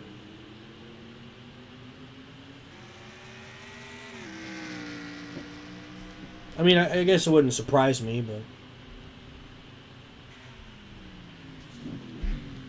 What if Lewis Hamilton raced in NASCAR?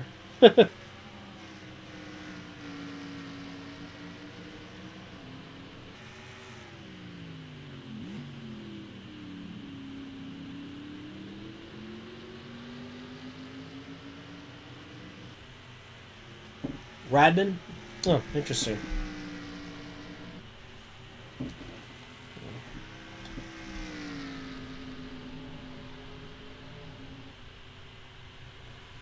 So Kyle Petty, Shauna Robinson, and Ricky Rudd are continuing to work on Dale Earnhardt. I think Robinson was trying to get third. She had to check up for a moment there and loses third to Rudd, and now she's in danger of losing fourth to Irvin. Indeed, she does.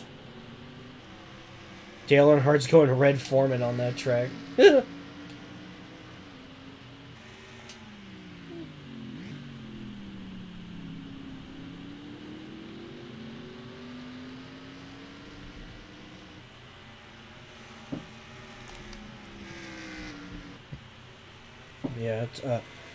Yeah, Tony Stewart and Lewis Hamilton. Yeah, they did a seat swap. Anybody here follow Diecast Buffet? I don't know if I've seen that channel before.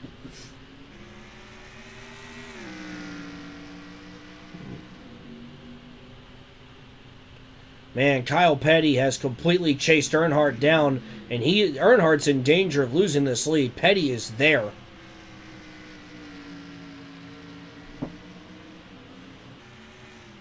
Earnhardt's going to have to be laser focused here. He goes a little up high on the track. Again, he pitted a lap before the rest of the leaders did, and it played to his benefit, but now Kyle Petty and others have chased him down. So if Earnhardt wants to win this race, it will not be easy.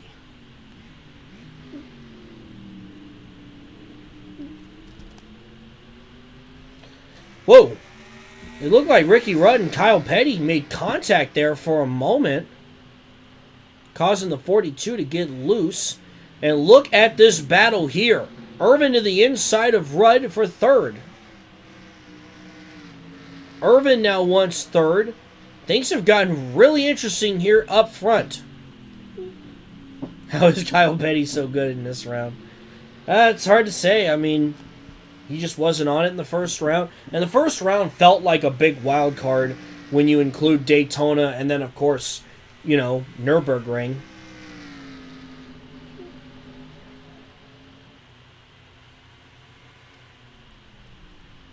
Again, we have this 5-car pack contending for the win of Earnhardt, Petty, Irvin, Rudd, and Robinson.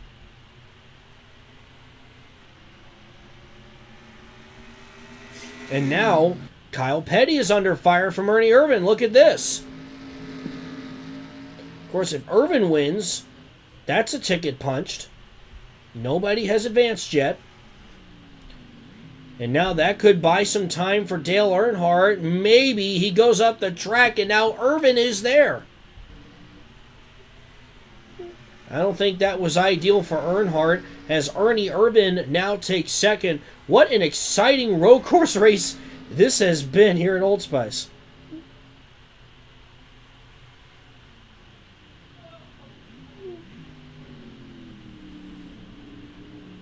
And now Shauna Robinson's trying to get a spot back. She's battling Rudd for fourth.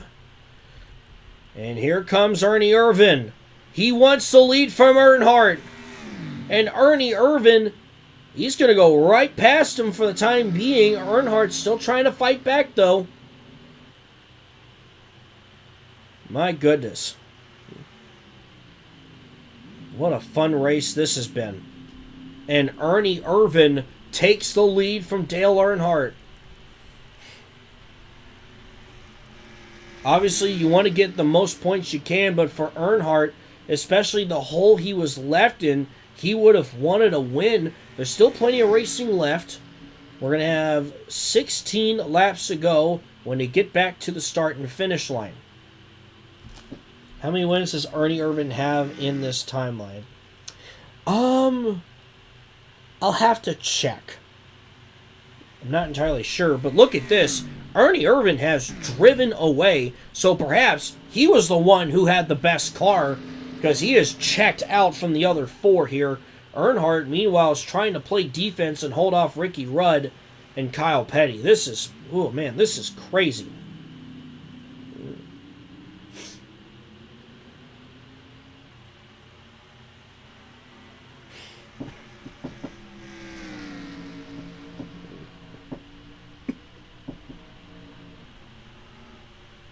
Here's Rudd. Ricky Rudd now to third. He gets past Kyle Petty. And now Rudd, he wants second.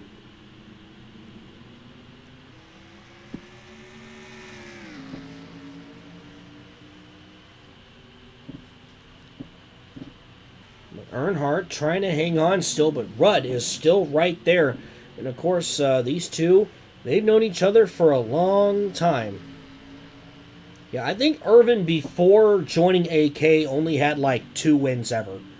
One was with Morgan McClure, the other was with Junior Johnson. I know he won, I think, in 96.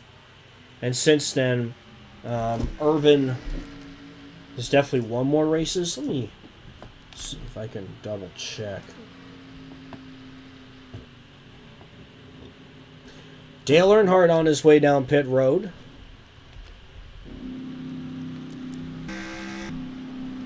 And once again, it looks like he's going to pit before everybody else. Maybe perhaps this could help him take the lead back. I thought it was about 7 or something like that. Because again, 97, 98, Ernie Irvin really began to be a lot more competitive and win more races. The Matt says this will be a fuel mileage race. That would not surprise me. I do think this will be a fuel mileage race the way things are going here. So Dale Earnhardt makes his way off pit road.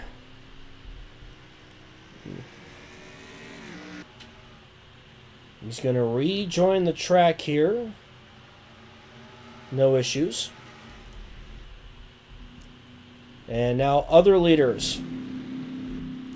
Irvin, Rudd, Petty, Robinson, Marlin, all on pit road as they go to work on the 11. Can you imagine a pit road actually looking like this in real life? I don't know if the logistics can work in real life, but man, it would be really cool. A really cool aesthetic for sure.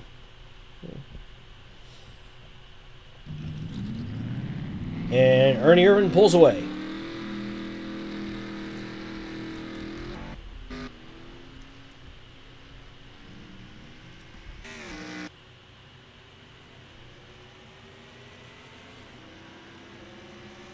Well, I see Earnhardt back there, so I'm pretty sure Irvin's still going to have the lead.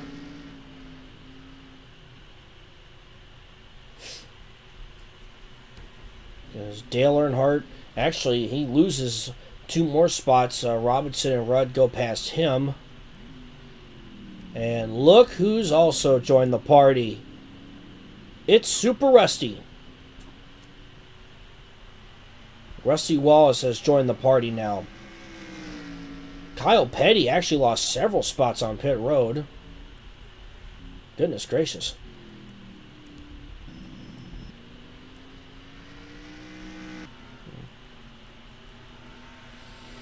Again, Ernie Irvin has practically checked out from the rest of the field. Shauna Robinson is second. She is 6 seconds back from Irvin. So, yeah, this could be a fuel mileage race. So, this win for Irvin is not guaranteed. But, excuse me, I'd say things look pretty good for him currently.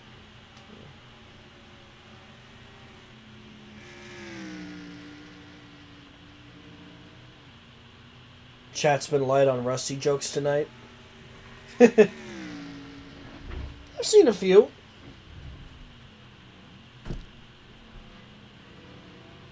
I'm sure Rusty will probably dominate Kansas.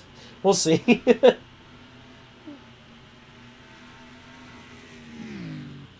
And Irvin catching up to some lapped cars. Some of these guys have really haven't had to deal with lap traffic a whole lot in this case, but now it could be interesting to see if this could benefit the likes of Robinson and Rudd and Earnhardt and Wallace. Because again, Robinson is 6.5 seconds at least back of the leader.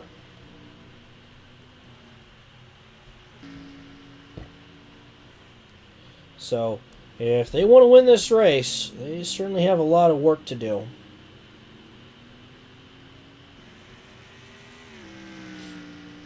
Well, now she's under 6 seconds, so clearly Irvin is being held up a little bit by some of these lapped cars.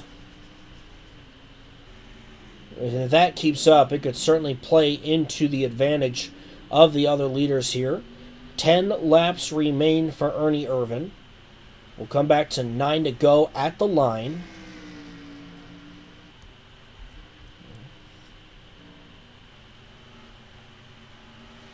Irvin now working past Kenny Wallace. I feel like Rusty Wallace becomes more hated than Jeff Gordon in this timeline.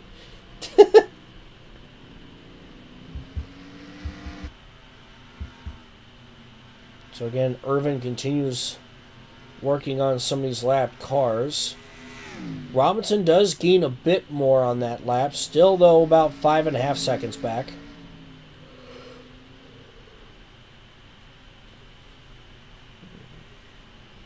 So still, depending on if they make it to the finish, if Irvin can and does not have to pit, I think he's got a really good chance of winning and advancing, becoming the first driver to advance to the round of 8.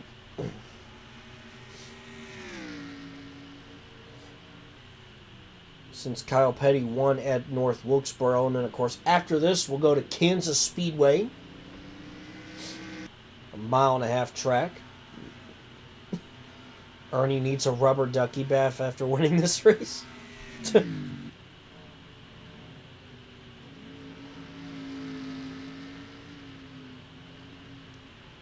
You make me think of the Cincinnati hosting the Rubber Duck Regatta every year, where it's like, you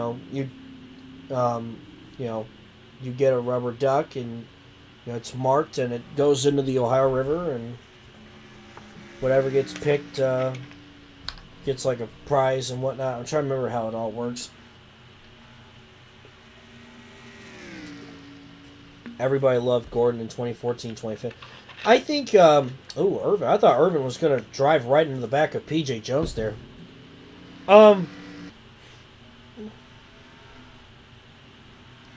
Yeah, I think in the end, Dale Sr. and Jeff Gordon themselves, they had a rivalry, but they also, I think, respected one another enough, and they knew what they were doing in a way, and, the unique backgrounds that both drivers had. And I think this is a case with a lot of drivers where, you hate them at first, but then towards the end of their career, you kind of just gain that respect for them, and you're kind of like, wow, this driver was so good, That's why it's like, I couldn't help but have nothing but respect for a guy like Jimmy Johnson because of all the accomplishments he did. I mean, this is a guy who won 5 championships in a row. That's nuts, okay? I mean, I don't think we're ever going to see anything like that replicated again. So, how many wins does Tim Richmond have? That is something I'll also have to check and make sure on.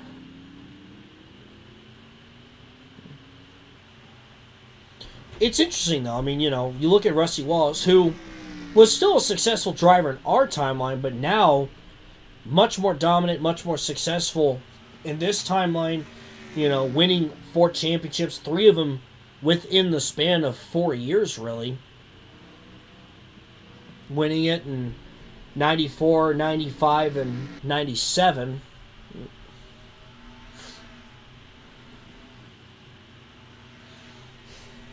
Rusty will replicate in SNL, silly Alex.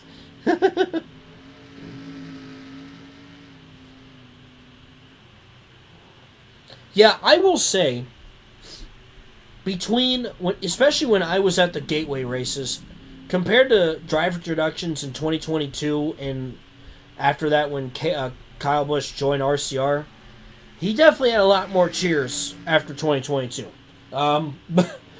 So it's interesting to think, because I think also you start to notice that this really successful driver, as they get older, and then, they start to kind of hit that decline at some point. And you kind of have that sympathy, because you're like, wow, you hate to see that this driver has been so good, right? And you want to see them go out competitive and winning races still. And, not everyone's fortunate of that, but still, you still look back on their whole career and go, look at what they've been able to accomplish, kind of thing.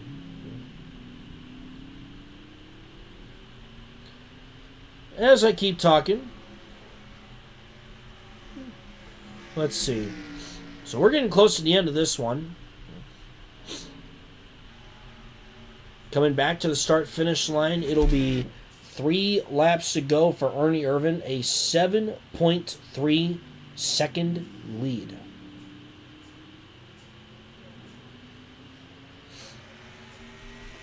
Three to go. And the question is, can Ernie Irvan make it on fuel?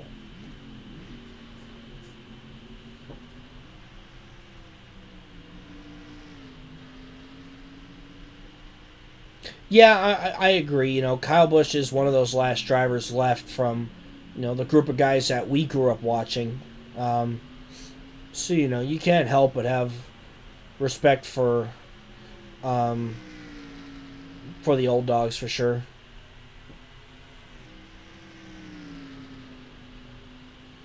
I saw a guy in a KFB shirt crying in a Walmart after the Daytona Summer Race.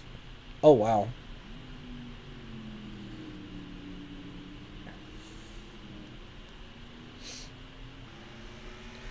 Two laps remain, and somebody blew up. Ernie Irvan nearly drove into the back of P.J. Jones. That could have been disastrous. The 41 of P.J. Jones is up in smoke. And Irvan nearly. That could have been catastrophic for him. But luckily he was able to get out of the way in time. That could have been really bad. It could have opened up the door for the 40 or the 3 potentially. But Shauna Robinson even has 4 seconds on Earnhardt at this point. And Irvan continues to pull away.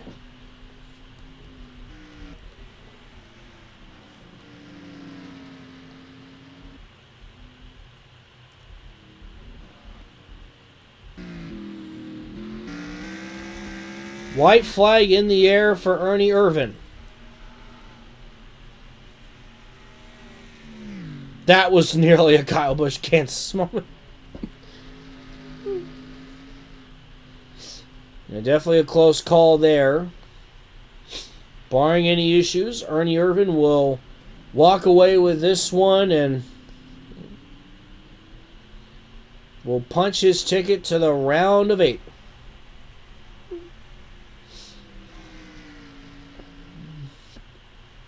All's good for the 11 here. And here they come, back to the start-finish line. He's going to try and pass the 43 of Bobby Hamilton. They make contact. But meanwhile, that's not going to matter. Checkered flag waves, and Ernie Irvan will win at Old Spice, and he will advance to the round of 8. A dominating performance in the second half of this one.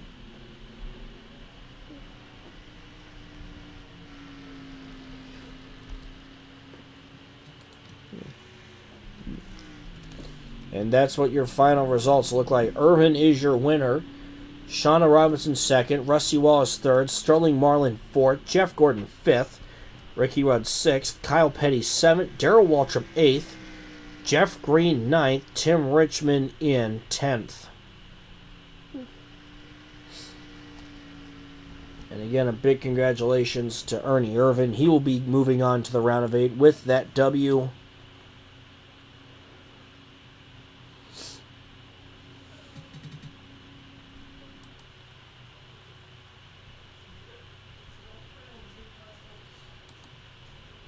And let me go ahead and even when Kawicki loses, he wins.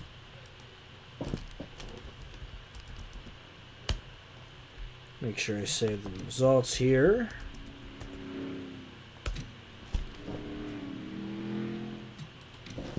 So now, who will join Ernie Irvan in making the round of 8?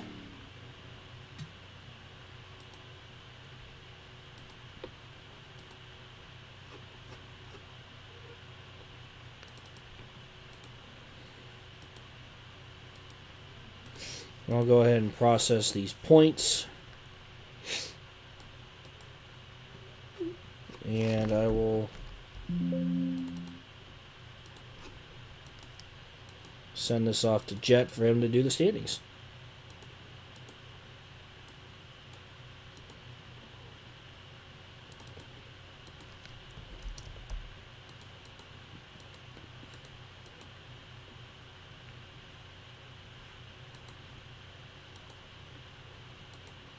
And there we go.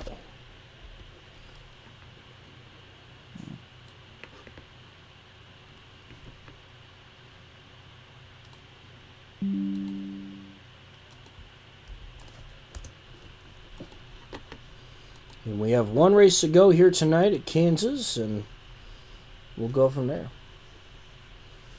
Like I said, I will say I do think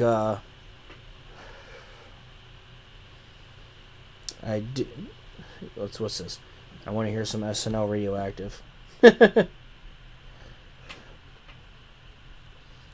I still think Earnhardt will have some work to do, just because, again, if he had hung on to win, that would have been major for him, considering the bad finish he had in North Wilkesboro. But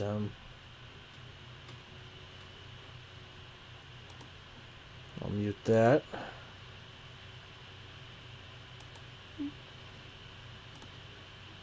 All right.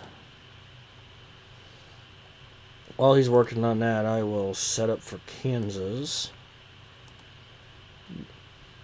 Super Rusty Wallace equals OTL Rusty Wallace with just more championships. Let's see.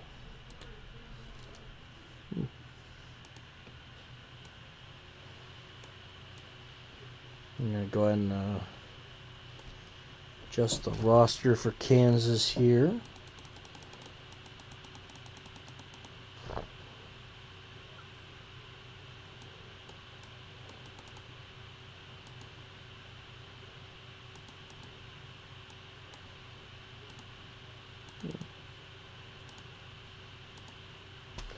Shauna can certainly do it.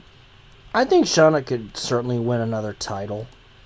I think the possibility is there for sure. Let's see here.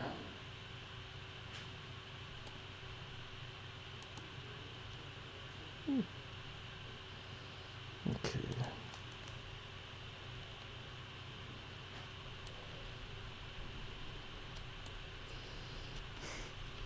I will say that Shauna has become a megastar just because of the marquee wins she's had, and winning the championships, the Busch Series and the Winston Cup title, and then of course winning the 500, winning the Brickyard. And yeah, I think Patty could certainly win a title too, even if she's getting a bit older now. I think she can. I think she's still a contender for sure. So anything can happen. Anything can happen for sure.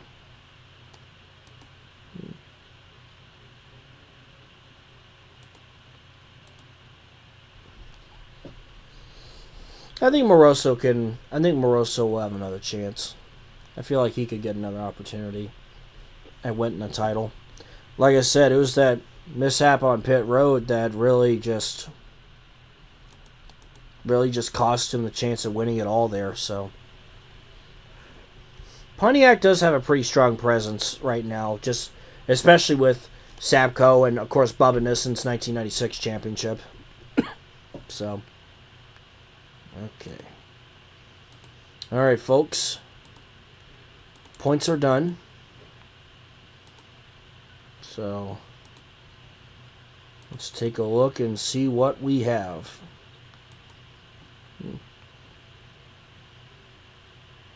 Okay. Well, yeah, taking a look at this, I'd agree. I would agree that these are indeed spicy. Okay. So, Ernie Irvan advances. Of course, then we got Rusty Wallace, Alan Kowicki, Jeff Gordon, Ricky Rudd, Rob Moroso, Jeff Green, Bubba Nissen, and the guys below the cut line, they got some work to do. I'd say most likely these guys may need to win. Not good at doing math in my head, but Tim Richmond, Joe Nemechek, Mark Martin, and Dale Earnhardt all on the verge of being eliminated. So yeah.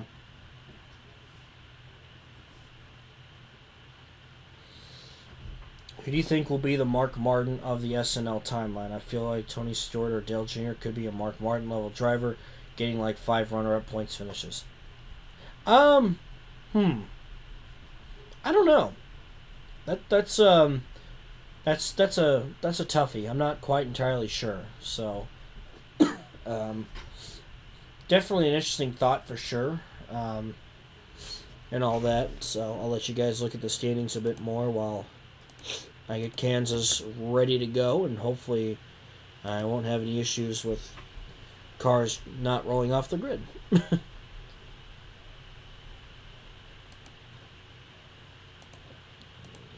we go. Oh, this front row is interesting. Very interesting, for sure. Very interesting.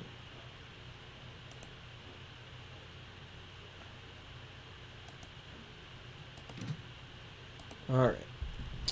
Kansas qualifying is set. Ready to go. And, yeah.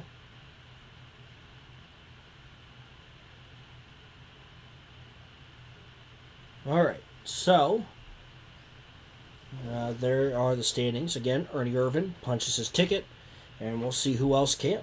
So, with that being said, let's head to Kansas.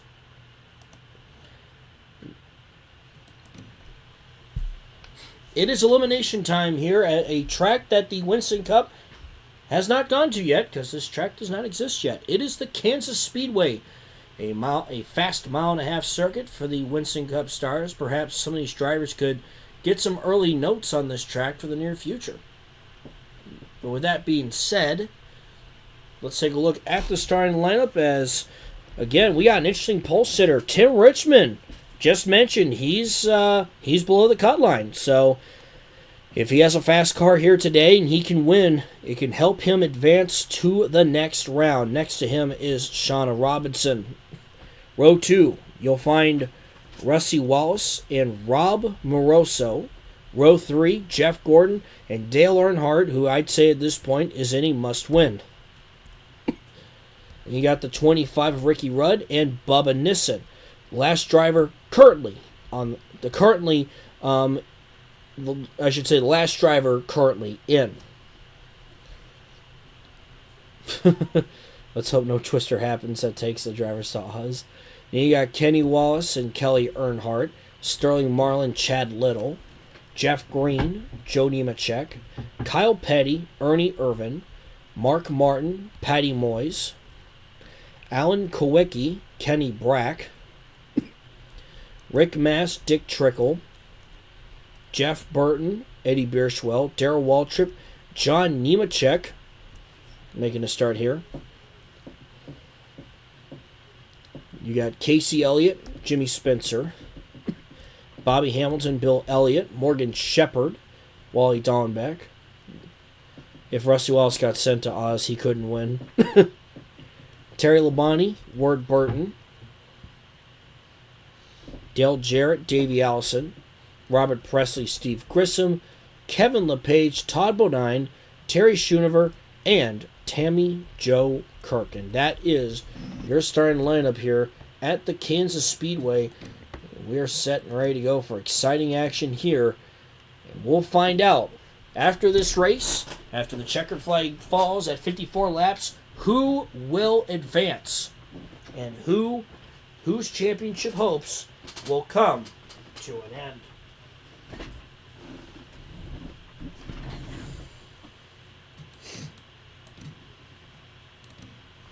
With that being said, let's go down trackside for the command.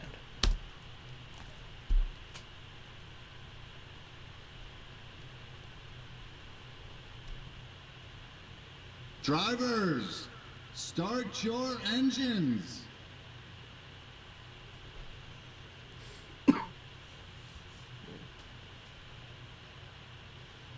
And the engines are fired, and we are rolling.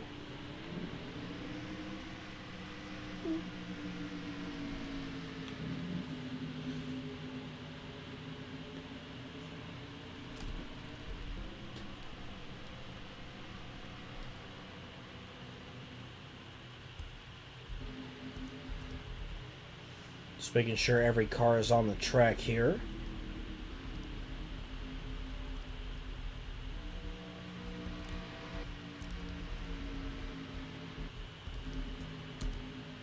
All right. Krusty the Walrus.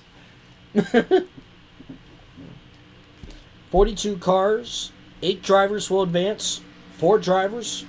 The championship hopes will end here today at Kansas. What are your all's picks for this race? And who do you think will advance? It's going to be Richmond, Robinson, Wallace, Moroso as the pace car makes that hard left on the pit road. Here we go. 54 laps here at Kansas. As they go up through the gears, green flag, we're underway from Kansas.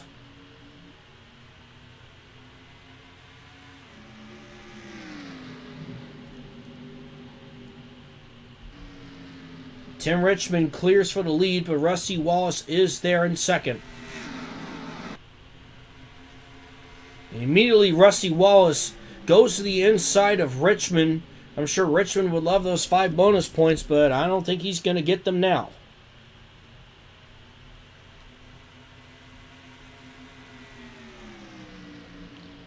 Rusty Wallace leads lap 1. And Richmond, not the ideal start that he was looking for here.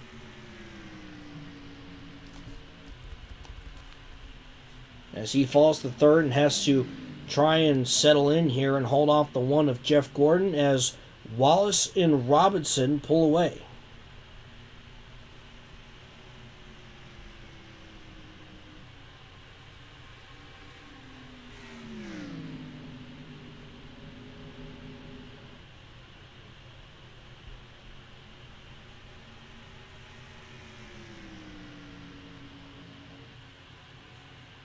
This track slaps. It's interesting to see what kind of NASCAR commercials would have taken place in this timeline. There definitely would have been some really good ones for sure, especially with the likes of Shauna and Patty and everyone else. I still remember the ones Alan Kowicki did with Rusty Wallace, the Xerox ones. Those were funny.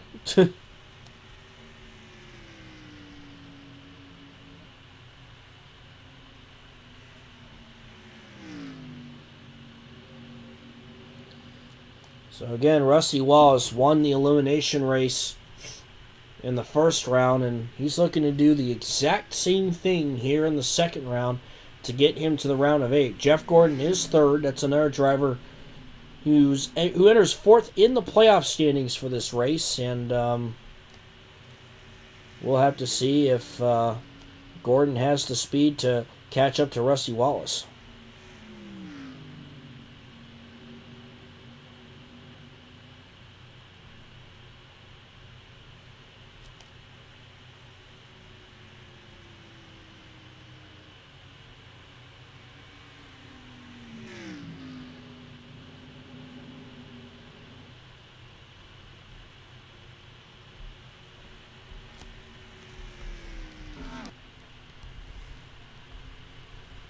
Again, Richmond is in fourth. And then you got Moroso, Rudd, Marlin, and Earnhardt are battling for position. That's for seventh, I believe. And then you got Jeff Green and Bubba Nissen, your top 10. And Moroso now works his way past Tim Richmond.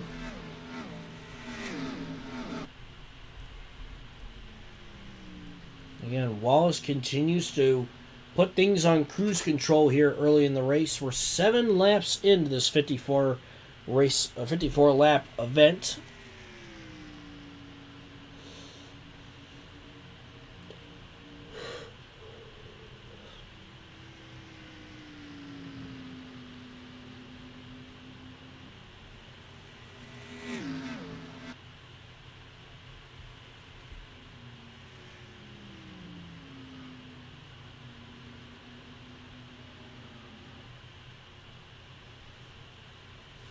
Now Shauna Robinson trying to go to work on Rusty Wallace. Again, Robinson is... it's probably under construction now.